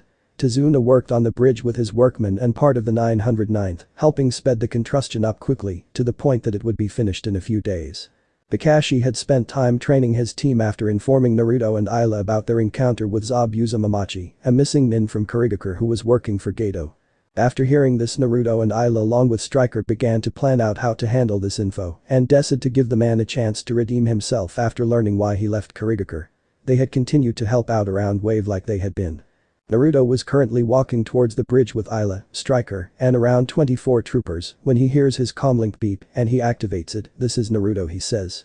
He waits for a moment before he hears one of the guards stationed outside Tazuna's house respond, "Sir, just reporting that 2 of Geto's men made an attempt to likely take Miss Tsunami and her son hostage. However, they never made it within 30 feet of the house before we put them down," he says. Naruto nods, hearing this. "Very good, Blitzer. You and Tanker keep an eye out for anything else suspicious." While remaining there, he orders, getting a "yes sir" before the comlink shuts off. Naruto cracks his neck before looking at Isa and his men. "Looks like Geto is making his move, we had better hurry," he says, getting nods as the group quickens their pace to the bridge. When the group reaches the bridge, they see Zabuza held in place by large dogs, Kakashi preparing to charge at him with a lighting covered fist and a dome of what appears to be mirrors made of ice off to the side. Naruto curses as he sees Kakashi about to end Zabuza's life. "Kakashi, stop," he yells, stopping Kakashi in his tracks. Kakashi turns to see Naruto and his group. "Naruto, why did you stop me?" he questions. Naruto and his group walk onto the bridge and stand near Kakashi. "This fight is over. Geto has betrayed Zabuza. See for yourself," he says, and points to behind Zabuza as the mist clears, revealing Geto and a large force of around 200 bandits armed with swords, spears, axes, and other weapons. Zabuza looks at Geto and snarls, "Geto, what is the meaning of this?" he yells in rage. Geto sneers at Zabuza, "It is just what it looks like, you imbecile. I am betraying you. I never intended to pay you, and why should I when bandits are so much cheaper," he says mockingly before seeing Naruto, Isa, and the troopers. He sneers before licking his lips, seeing Isa's exotic beauty men kill everyone except for the blue-skinned chick, as she will provide me with some exotic entertainment, he says lecherously as the men charge. Naruto is beyond pissed upon hearing what Geto just said. 909th firing line. He orders as the troopers immediately carry out his orders and form 2 lines with one kneeling and the other standing behind them. They level their blasters at the charging bandits and wait for the order, "Wipe them out, but leave Geto to me." Naruto yells, unclipping his red-bladed lightsaber and activating it as the troopers open fire. The azure bolts of death slam into the attacking force in a near-constant stream, hitting the bandits in various places and riddling them with blaster burns and holes. As the bandits fall, Naruto charges through them, his lightsaber glowing bloody crimson, and reaches a shocked Geto before swinging and severing the little man's legs at the knees, causing him to scream in pain. As Geto begins to fall, Naruto slashes twice more, severing his arms at the elbow once more, eliciting a scream of pain from the man. Naruto then stares down at the limbless form of Geto and holds out his arm with his hand in a cupping motions and begins to use the force to choke Geto. "You come to this village and try to enslave its people. You then threaten to enslave the woman I love and defile her. What do you have to say for yourself?" Naruto yells. Geto, who is gasping for air, manages, "Please, I will give you. Whatever you want, just don't. Kill me," he pleads while trying to breathe. Naruto glares as the man, for a moment not interested, he snarls R before using the force to crush the greedy little wannabe tyrant's windpipe and spine, killing him. Naruto lets the now dead Geto fall to the ground and deactivates his lightsaber before clipping it to his belt and walking back over to the others. Naruto looks at Zabuza, who is free from Kakashi's dogs. "You have a choice now, Zabuza. You can either die or you can leave this place with the young man accompanying you and live your life," he states, giving him a choice. Zabuza thinks for a minute before smirking, "Kid, my client betrayed me. What the hell do you think I am going to do?" he says. Naruto chuckles hearing this. "That's what I thought, Zabuza," he says as a boy with long black hair grabs him and the 2 leave. A few days later. Naruto, Isa, and Striker stand at the end of the now completed bridge which Tazuna had named the Great Naruto Bridge, despite Naruto's pleas for him not to. Across from them stood Kakashi and Team 7. "Well, are you coming back with us, Naruto?" Kakashi asks. Naruto just shakes his head. "Not at this time, Kakashi. There are still a few things I need to take care of here. However, I will be arriving in Konoha within a few days, most likely the same day you get back," he says. Kakashi nods hearing this. "Very well, I will let your parents know that you have returned," he says with a smile seen behind his mask. Naruto chuckles hearing this. "Thank you, Kakashi, and I look forward to finally meeting them," he says before they say their farewells for now and Team 7 departs. Naruto then turns to Tazuna and smiles. "Now where were we in our talks, my friend?" he says as the group begins to discuss various things and head back to Tazuna's house. Konoha Hokage's office. A few days later. Kakashi and his team had made it back to Konoha and were currently giving their mission report to Minato Namikaze, the Yondaime Hokage. As Minato listens to the report, his mind wanders to his still missing son Naruto. It had been 18 years since he disappeared, and in that time both Kushina and he had suffered. It was bad enough that their only child vanished in front of their eyes, but they also find out that they were now both sterile due to an overexposure to the QB's corrosive chakra in such close proximity. This had devastated them, especially Kushina. It was an initial shock that Kushina was also rendered sterile due to having been the previous Jinchuriki of the QB. However, it turned out that the seal that used to contain the QB filtered the corrosive chakra into her body, but the breaking of the seal flooded her system with the unfiltered chakra for a brief moment and rendered her infertile. The on the other hand had just spent too much time in close proximity to the QB when it was released, and it seeped into his own body and reproductive organs, sterilizing him. It was only due to the near constant support of not only Minato himself, but also Kushina's best friends Mikoto Uchiha, Hitomi Hyuga, Tsunade Senu, and Tsumin Yuzuka that she overcame her depression. It also helped that when Hitomi gave birth to her daughter Hinata 2 years after Naruto's disappearance, that she named Kushina as Hinata's godmother. Kushina spent a lot of time with Hitomi help her, and Hiashi, who was Hitomi's husband, take care of Hinata. Minato was extremely grateful to his former teammate for letting Kushina help take care of little Hinata. When Hitomi suddenly passed away after giving birth to Hinata's younger sister Hanabi, Kushina was extremely saddened for the loss of her friend. However, she upheld her duties as Hinata's godmother and helped Hiashi, who was stricken with grief over the loss of his wife, raise Hinata. It actually got the point that Hiashi needed some time away from Hinata, who reminded him so much of Hitomi, and sent Hinata to live with Kushina and himself for a time. Over time Hiashi overcame his grief, and Hinata ended up moving back into her home, but still spent half the week at their house, as she had come to see Kushina as a second mother. Minato was broken out of his thought when he hears Kakashi clears his throat. "Oh, sorry about that, Kakashi, what did you say?" he asks. Kakashi mentally wonders if this is what Guy feels like when he does the exact same thing. He then clears his throat. "I said that I also made a rather shocking find during the mission I found," Naruto says, dropping the bomb, so to speak, on Minato. Minato sits there in shock for a moment as the words register before slamming his hands on his desk. Where is he?" he yells, wanting to know where his son was. Well, Kami had visited him and Kushina and told them that she found Naruto. She didn't give them any details about his life or when he would be returning. Kakashi waves his hands in a placating manner. He had a few things to take care of and wave, but said he would be here around the day we got back, he says, trying to calm his former sensei down. Minato collapsed back into his chair for a moment before signaling to one of his Anbu to go get Kushina. Minato then turns back to look at Kakashi. "I hope you are telling the truth, Kakashi, otherwise I will put you through horrors so unspeakable that they would make sending you on a suicide mission to destroy Iwa by yourself look tame," he warns. Kakashi gulps hearing this and mentally prays for Naruto to hurry up and arrive. The doors suddenly fly open and in walks a red-haired woman with violet-colored eyes. "Where is he?" she yells, looking at the group. Minato smiles. "He isn't here yet, Kushina-chan." Kakashi said that he ran into him in wave and that Naruto said he would be arriving around the same day Kakashi and his team got back, he says, hoping to calm his wife. Kushina's eyes widen before she glares as Kakashi, "You had better be right, Kakashi, or else," she warns as her hair begins to float behind her in the shape of 9 tails. Minato and Kakashi shiver seeing this, as even without the QB in her she still somehow was able to pull off that intimidation technique. The GROU-0 stands there for a moment before an Anbu wearing a weasel mask bursts into the office. "Hokage-sama." There is some sort of strange white flying machine hovering above the Hokage tower. He yells, causing the trio's eyes to widen as they rush to the roof of the building. When they reach the roof of the building, they see a strange machine with what appears to be 2 slanted wings and 2 ball-shaped portions sticking out slightly from the side near the nose of the machine. The machine begins to come closer to them before landing on top of the building, and they can see an wide armored man in the ball-like part and one inside what appears to be the control center of the craft.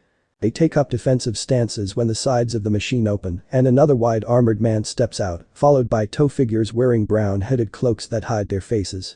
The figure that appears to be a woman, judging from her figure, lowers her hood, shocking Minato and Kushina with her blue skin and head tails.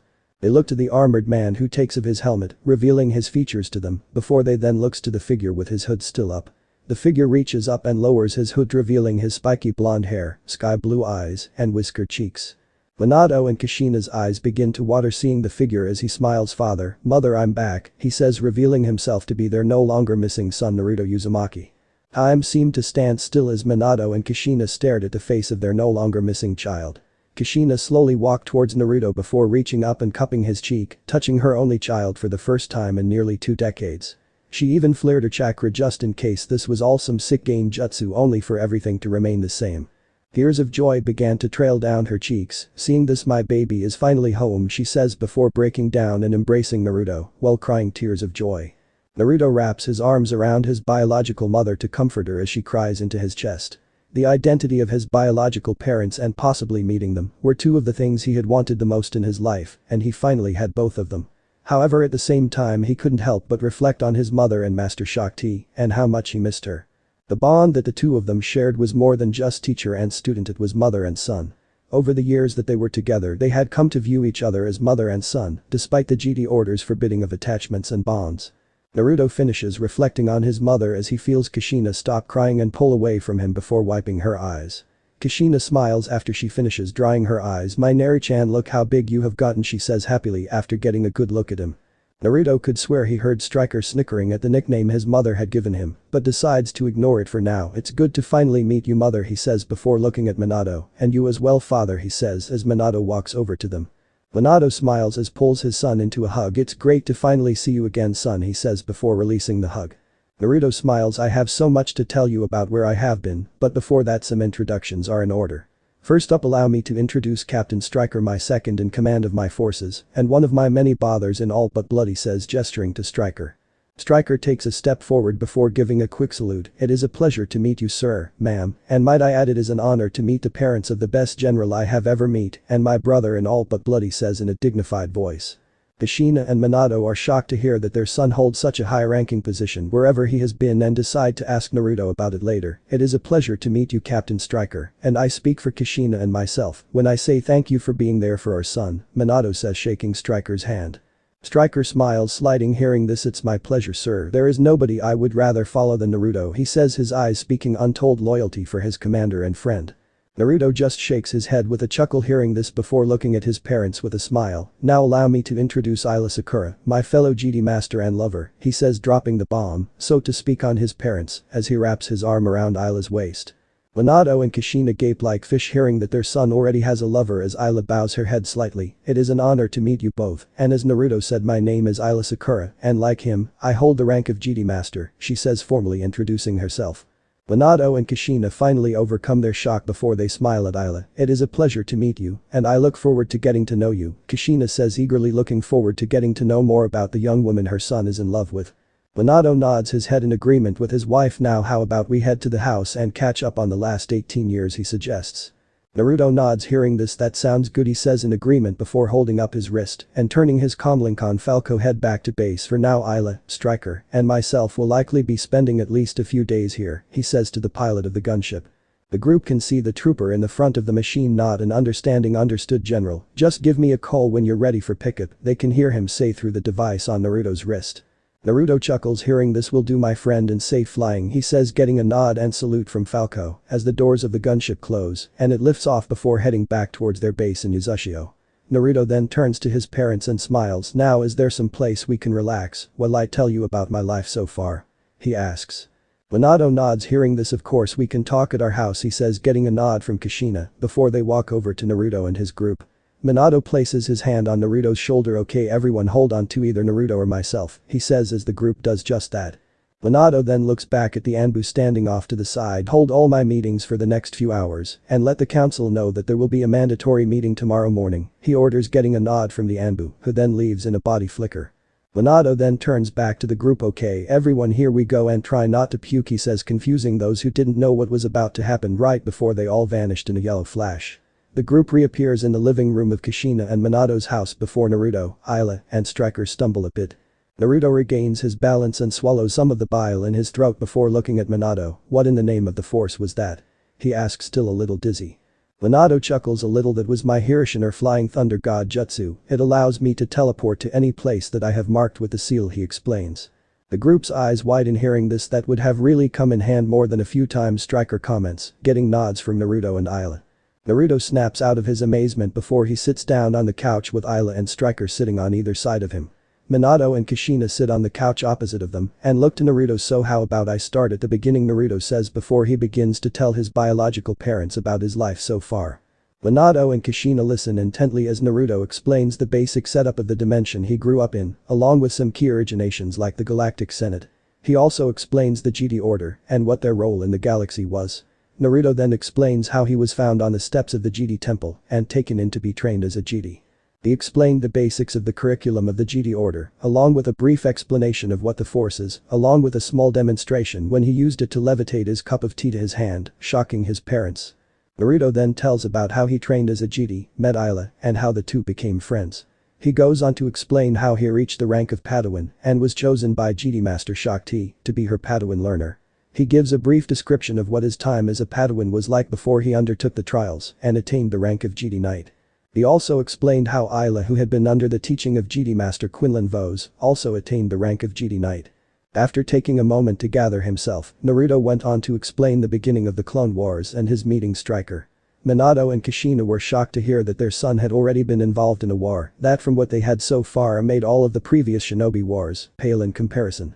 Naruto then went to explain some of the major battles he took part in and his time with the 909th Maelstrom Corps, which Minato and Kushina got a chuckle out of due to the name of the group coinciding with his own.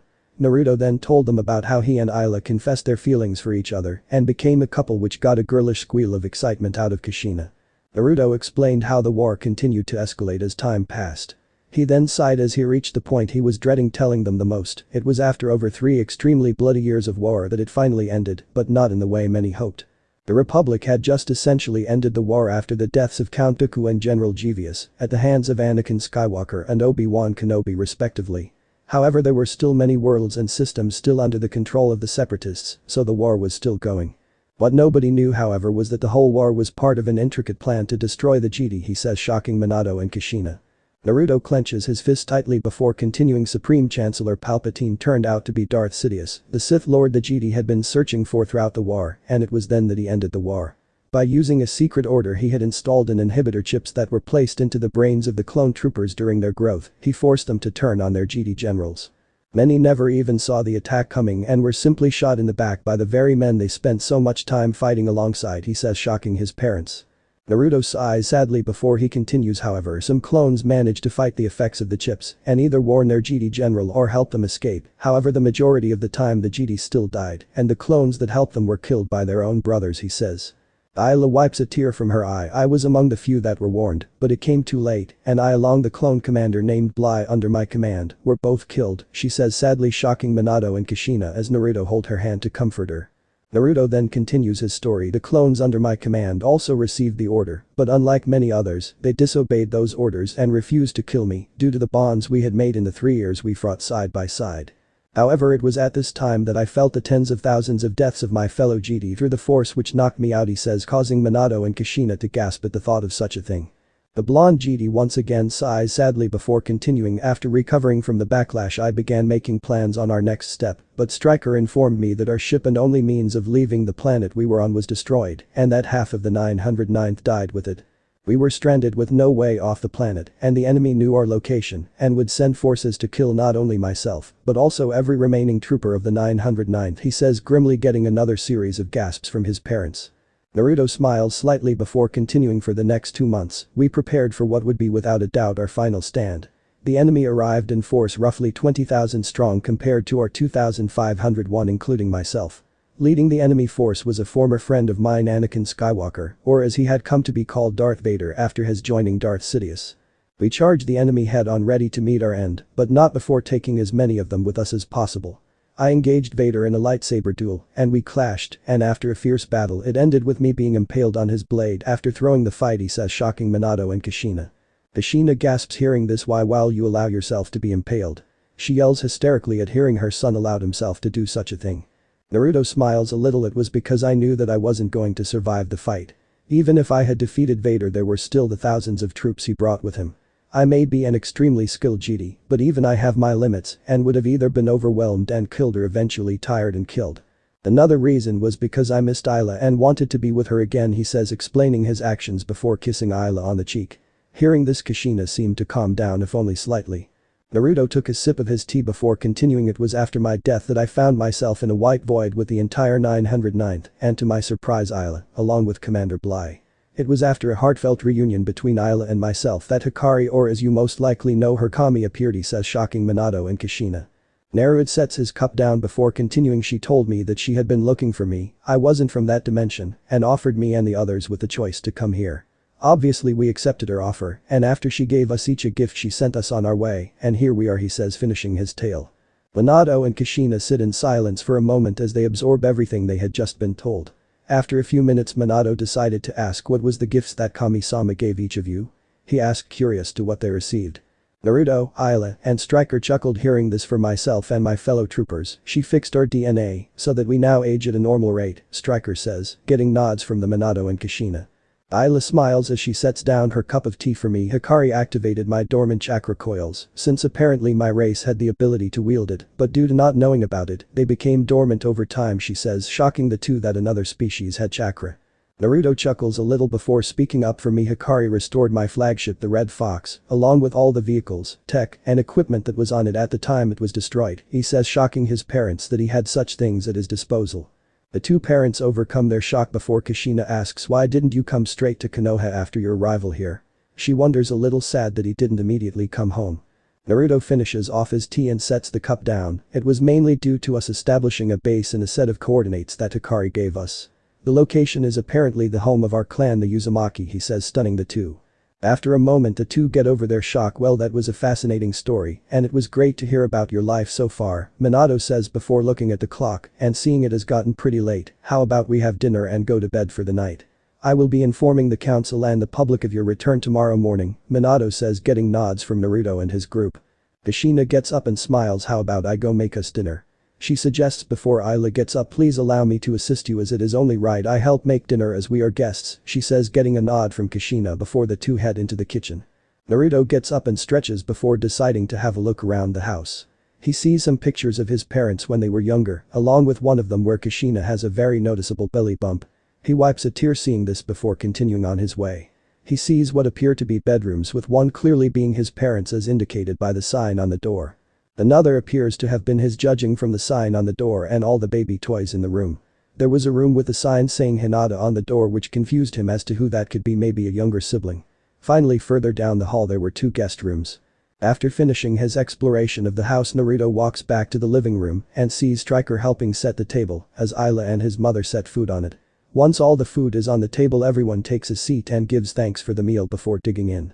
As everyone ate they made small talk, and Naruto told some of the funnier stories about his life so far, like the time he put a dye pack in the laundry, which turned the robes of every Jedi Knight and Master in the temple at the time bright neon pink. This got laughs from everyone, and a bonus shocked look from Ayla as she remembered that happening, but the culprit was never caught.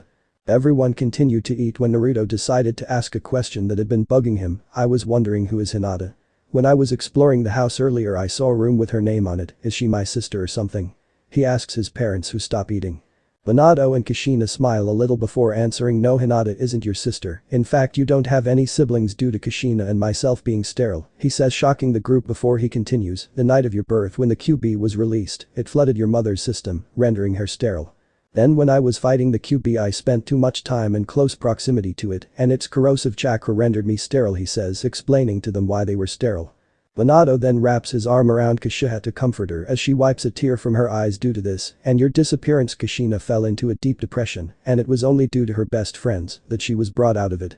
2 years after your disappearance, one of her best friends, Hitomi Hyuga, the wife of the Hyuga clan head Hiashi Hyuga, got pregnant and named Kushina the godmother of her soon-to-be-born daughter Hinata. Helping Hitomi and Hiashi with little Hinata brought Kushina fully out of her depression. Sadly, 2 years after Hinata's birth, Hitomi passed away after giving birth to Hinata's younger sister Hanabi, he says, continuing his explanation. Kushina decides to take over for Minato after Hitomi's death. Hiashi needed some time to grieve and asked if we could take Hinata in for a while since he needed some space from her as she reminded him so much of Hitomi. So for the next several years Hinata lived with us so Hiashi could grieve, and in that time Hinata became like a daughter to the two of us. Hiashi eventually finished grieving and Hinata moved back into the Hyuga clan house, however she still spends half the week here since she had come to see us as family, Kushina says, finishing the explanation. Naruto and his group sit there in silence for a moment, taking in what they were just told. Naruto had no idea that his parents had been rendered sterile or that his disappearance had hurt his biological mother so much. After a moment he comes to a decision. I will have to thank Hinata for being there for you when I wasn't able to and filling the void my disappearance left in your heart, he says to Kushina. Kushina smiled slightly, hearing this helping raise Hinata helped fill the void, but it didn't heal it. Every day you were gone I wondered what happened to you, where you were, if you were safe, and what your life was like. However, now that you are back the void has been filled, and I look forward to being there for you, and watching you grow even more, she says lovingly. After this touching and emotional moment everyone finished eating, and after Naruto helped his mother with the dishes everyone sat down to watch some television before getting ready for bed. Striker took one spare room while Naruto and Isa shared the other, while Minato and Kushina went into their own room. Naruto and Isa changed into their sleepwear, which was his boxers in Naruto's case, and a lavender-colored nightgown that went down to her mid-thighs in Isla's case, and got into bed. Isla laid on her side and cuddled up to Naruto, resting her head on his chest, listening to his heartbeat as it lulled her to sleep. Naruto kissed her forehead lovingly before looking at the ceiling, thinking about the day.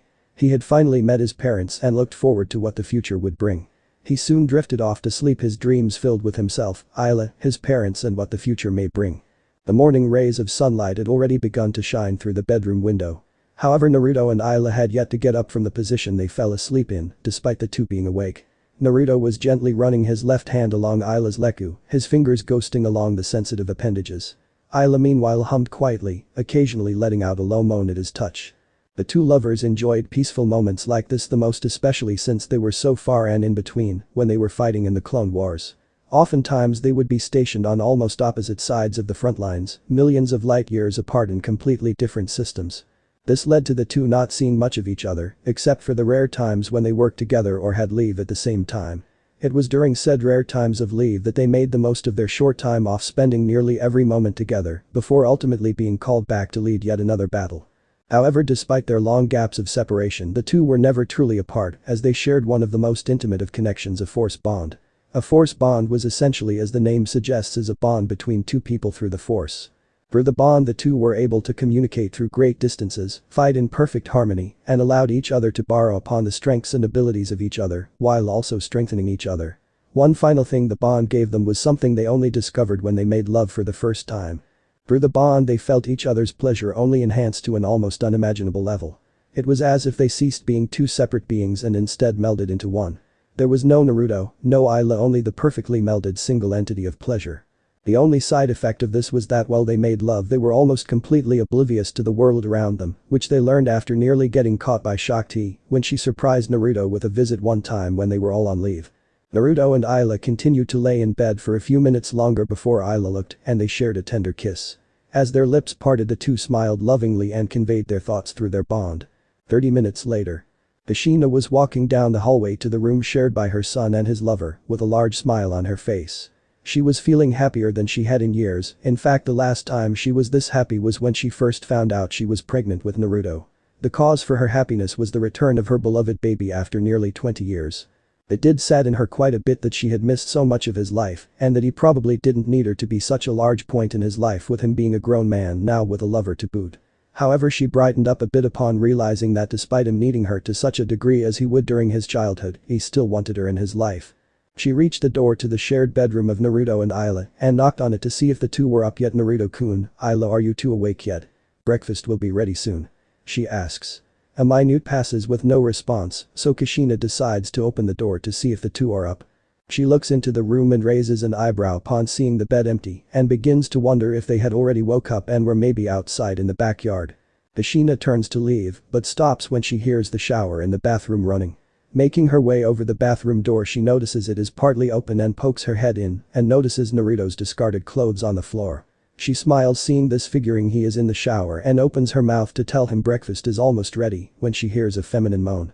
Kushina then notices a pair of blue-skinned cheeks held up by a pair of hands, followed by a blue-skinned back and the head-tails of Isla pressed up against the glass of the shower door. Seeing this causes Kushina to blush before she notices the cheeks and back pull back from the glass. However, a moment later what is clearly the front of Isla is pushed up against the glass in its place on Naruto right there. Isla moans out as a pair of hands cups her breast and spiky blonde hair can be seen behind her. Steam begins to pour out of Kushina's ears as her face is redder than her hair at accidentally walking in on her son and his lover, clearly in the middle of the throes of passion. Kushina quickly leaves the bathroom, silently shutting the door behind her before running out of the bedroom into the hallway. She takes a deep breath before she hears chuckling and looks to see Striker standing across from her, devoid of his armor, instead wearing a black bodysuit of some kind. "You walked in on them while they were intimate, didn't you, ma'am?" he asks upon seeing her flustered state. Kushina just nods her head in response, getting another chuckle from the trooper. Don't worry about it, ma'am, I have done the same thing myself. However, considering what happens when those two make love, it is understandable, he says cryptically. Kushina, having finally got her blush under control, raises an eyebrow hearing this. What do you mean by that? She asks. Stryker smiled before looking at the door leading to Naruto and Isla's room. When those two are together like that, it is as if the entire world around them fades away, and it is only them, he says with a kind smile, happy for his friends. Kushina's eyes widen hearing this, as she had no idea that the love between Naruto and Isla was that deep. She turns her head to look at the door before smiling, knowing that her son has such love in his life. Kushina then looks back to Stryker and smiles. Thank you for telling me that, Stryker, and breakfast will be ready shortly, she says, grateful to the man for everything he told her. Stryker chuckles before snapping a salute. Happy to help, ma'am, and would you like my assistance in preparing breakfast? He asks, getting a giggle and nod from Kushina in response before the two head to get breakfast ready. 1 hour later. Naruto and Isla, freshly showered and dressed in their Jedi robes, happily walk into the dining room to see Kushina and Stryker just finished putting the food on the table as Minato reads the morning newspaper at the table. Minato looks up from the paper and smiles, seeing the two. Good morning, you two, he says before folding up the paper and setting it to the side. Naruto smiles back. Good morning, everyone, sorry we weren't able to help with breakfast, he says apologetically. Kushina just smiles hearing this nonsense. Dear, you were probably just emotionally tired from yesterday, and Isla was probably as well, she says, getting a chuckle from the two Jedi masters before they take a seat and everyone begins to eat. As everyone eats their breakfast, Naruto looks to Minato. So what is the plan for today? He asks, wondering what is going to happen. Minato swallows the eggs he had been chewing before answering, well, after breakfast, there is a council meeting between the clan heads, elders, and civilian council, in which I will inform them of your return. You along with Isla and Stryker will need to attend this. After that I will announce your return to the rest of the village, he says, getting nods from Naruto, Isla, and Stryker. Naruto then reaches over to the plate of sausages and scoops a few onto his plate before holding it up to Isla. Would you like some more sausage, Isla? He asks, causing Kushina to nearly choke on her food and take a drink. Isla smiles before shaking her head. No thank you, Naruto, I am almost full, maybe later, though, she says, politely declining and nearly causing Kushina to do a spit take at the innuendo as her mind drifts back to earlier. Stryker, seeing this, can't help but smirk, as he could tell the two Jedi were completely oblivious to the possible innuendo and the reaction of Kushina. The rest of breakfast passed pretty quickly, much to the hidden relief of Kushina, as she didn't think she could handle any more oblivious innuendos from the pair of Jedi. After getting the dishes from breakfast cleaned up, Minato Hiroshined everyone to the Hokage Tower. As they stood outside the doors to the council room, Minato turned to Naruto. Okay, Naruto, your mother and I will go in first, and after a few minutes I will call for the three you to enter, he says, getting a nod from the three. Minato and Kushina then enter the council room and take their respective seats, with Kushina sitting in the seat reserved for the head of the Namikaze clan, next to the other clan heads consisting of Tsumen Yazuka, Shibi Aburami, Hiashi Hyuga, Inoichi Yamanaka, Shikaku Nara, and Chauza Akimichi. Minato sat down in the seat reserved for the Hokage, next to his advisors and elder council, consisting of Kaharu Utatane, Hamura Mitokado, Danzo Shimura, and the now retired San Dayami Hokage, and head of the Sarutobi clan Hiruzen Sarutobi. Minato looks around the room seeing that everyone was present, including the civilian council, and smiles. Good morning, everyone, and thank you for arriving so early, as we have much to discuss today, particularly a very special announcement, he says, greeting everyone and starting the meeting. The Ashi looks to his former teammate with an impassive face. I presume it is regarding the mysterious flying craft that appeared above and then landed on the Hokage Tower yesterday afternoon. He remarks stoically, as it was the only really notable thing to have happened recently to warrant a hastily called meeting. Minato chuckles a bit before smiling. Yes, that is part of it, and it ties into the main reason for this meeting, which is the return of someone who has been missing from our village for nearly 20 years, he says, causing nearly everyone's eyes to widen and Kushina to smile. Minato then looks to the door. You may come in now, he says, as everyone turns their attention to the now opening doors. As the doors open, three figures walk in, two wearing brown hooded cloaks with the hoods up hiding their features and one in some kind white form-fitting armor. The figures approach the meeting table and stop a few feet away before the two hooded figures remove their hoods, revealing their features to everyone. The councils are initially shocked by Isla's appearance before they turn their attention to the nearly identical replica of their Minato, save for the whisker-like marks on his cheeks. Minato smiles proudly for a moment. Allow me to introduce my no longer missing son, Naruto Uzumaki Namikaze, Isla Sakura, and Captain Stryker, he says, shocking the councils.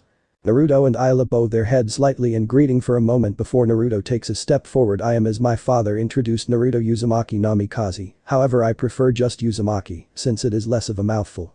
I hold the rank of GD Master in the GD Order like my companion Ayla here, and am the commander of the 909th Maelstrom Corps, with Captain Stryker here as my second in command, he says, introducing himself along with Ayla and Stryker. Once more the councils are rendered speechless for a moment as they try to process everything they have heard. After a moment they regain their bearings, and Hiruzen is the first break the silence. My name is Hiruzen Sarutobi, and it is a pleasure to finally meet you Naruto, and I have to admit you are a near carbon copy of your father in terms of looks, he says with a slight chuckle at the end. Hearing this, Naruto and his group also chuckle a bit. It is a pleasure to meet you, and regarding your statement about my looks, I do admit it holds some merit. However, I think I may have my father beat in terms of looks, don't you think, Ayla?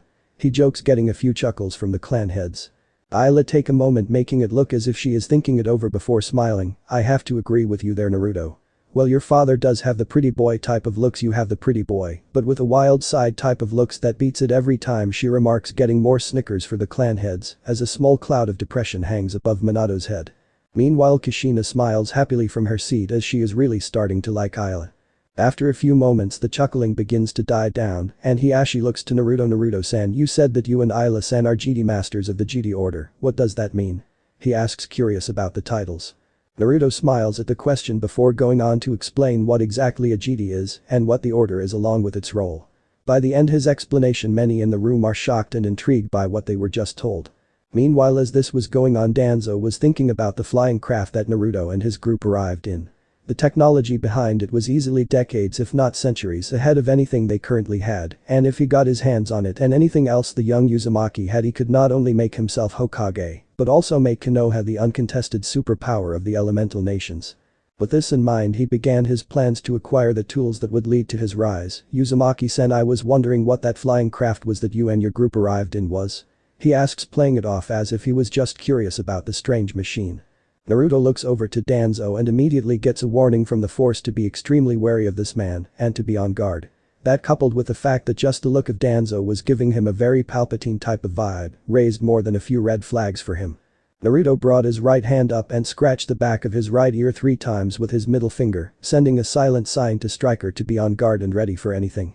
Stryker, seeing this, understood the action and brought his arms to rest near his blaster pistol holsters, ready to draw them at a moment's notice.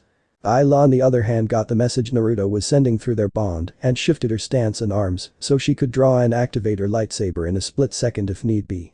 Naruto, after sending the signal, let his arms rest at his side before answering. It is called a lot gunship and is mainly used to transport people from place to place in a short amount of time. Why do you ask? He explains, while leaving out it was quite heavily armed. Danzo, feeling that Naruto was leaving vital information out but unable to prove anything at the time, decides to try going about it another way. I was merely curious, as it is clearly far more advanced than anything we currently have access to. Additionally, since you are a citizen of Konoha, I assume you would be willing to let us examine one to see how it works. He says, causing the civilian council to nod in agreement, while the rest of the councils narrow their eyes at Danzo, having an idea of what he might be up to. Naruto simply shakes his head in response. I am sorry, but you are wrong on both accounts. I may have been born in this village, however I am not a citizen as I grew up in the Republic and am a member of the GD Order. Furthermore, the lot gunship and any other technology in my possession is property of the Neo-Uchiha Republic, he states, flat out denying Danzo access to any of the technology he brought with him. It was completely obvious to Naruto that Danzo wanted to get his hands on the advanced weapons in the hands of the 909th. Danzo scowled at being denied access to the weaponry and was about to say something when he was interrupted. What do you mean you refuse to let us examine the technology? One of the civilian councils yelled in outrage. Naruto merely sighed before looking at the man. My answer was very clear, I will not allow anyone to examine any of the technology in my possession so that they can replicate it, he states, reiterating his previous statement. The man just got even angrier hearing this and stands up. Now you listen here, I don't care if you are the Hokage's son, you have no right to deny us anything. You come in here with that tail-headed abomination Gak. He begins to say, only stop and reach to his throat, which feels like it is being crushed.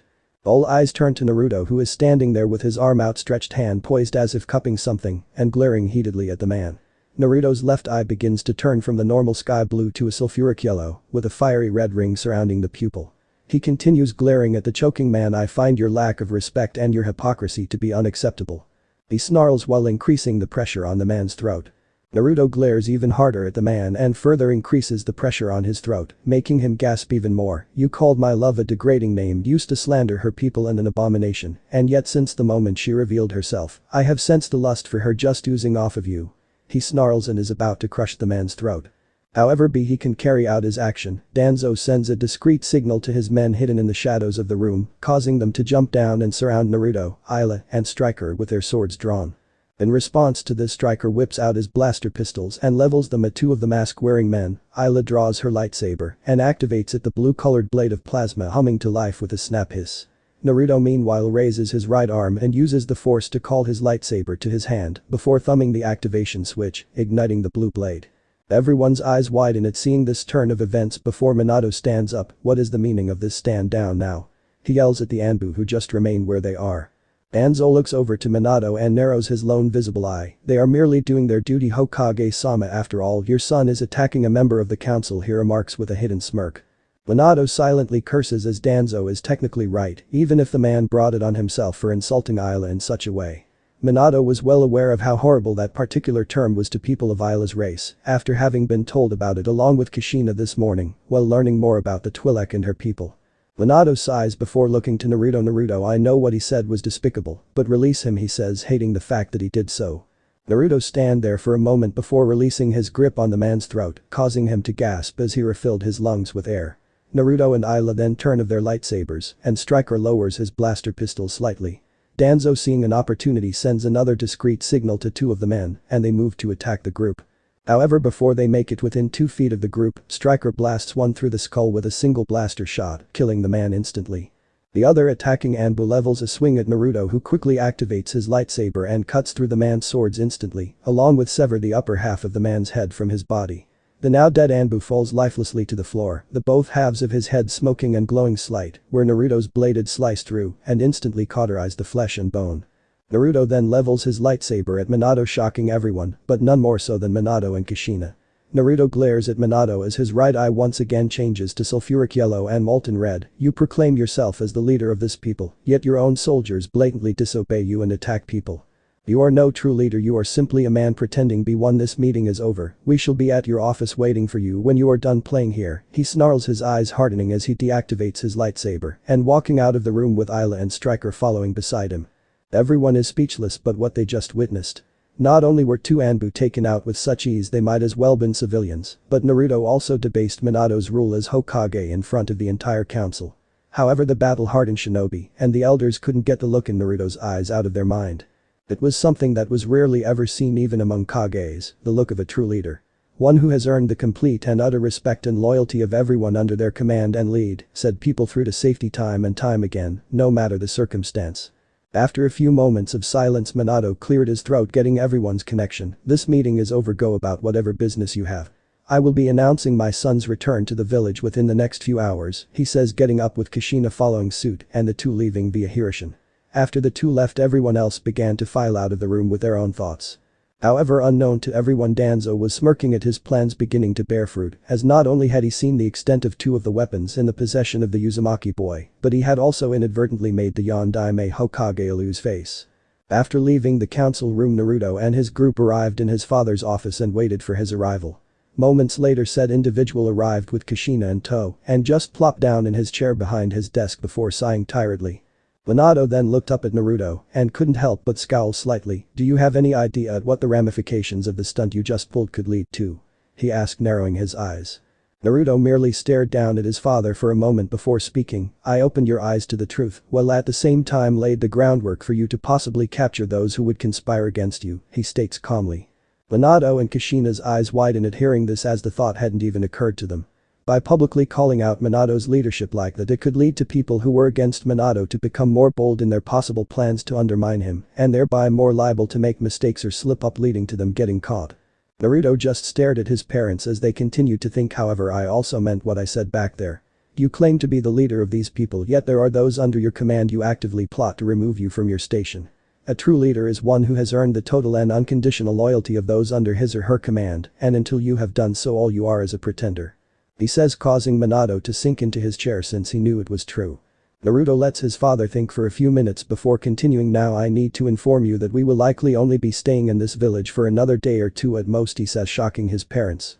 Kushina's eyes widen hearing this. What do you mean you are going to be leaving? This is your home, she says, her eyes watering up slightly at the thought of her son leaving so soon after finally coming back into her life. Naruto sighs hearing this, and upon seeing his mother on the verge of crying, what I mean is that it is time for us to go back to Neo-Uzushisho, as we have been gone for too long as it is. There is still much to do there in terms of rebuilding and settling. Furthermore, I stand by my statement from the meeting, despite being born here, this is not my home. My home is the Republic Jedi Order, and with Isla and my brothers, he says, wrapping his arm around Isla's waist, and she doing the same to him with her own arm. Naruto sees tears now trailing down Kushina's cheeks and mentally curses before coming up with an idea. However, I could use someone to help teach Isla and myself how to use our chakra, preferably someone who would also know their way around Uzushisho in the event. I need to know some things about the island, he says with a small smile. Kushina's eyes widen hearing this as she realizes what he is hinting at and looks to Minato, who is just smiling and nods in her direction. Kushina smiles before launching forward and hugging Naruto tightly, nearly knocking him off his feet in the process, getting a chuckle from the others in the room. After a few minutes, Kushina releases Naruto, who has a smile on his face. However, moments later he turns to look out the window, feeling the force drawing him in that direction. He turns to look at Isla, who nods, signifying she also felt it. They both felt the presence of someone that was force sensitive, and that person was heading their way. So this part ends here. Alright, that's it for today's video, guys. Let me know in the comments section how was the story, and also don't forget to like, share and subscribe. I will meet you in another video.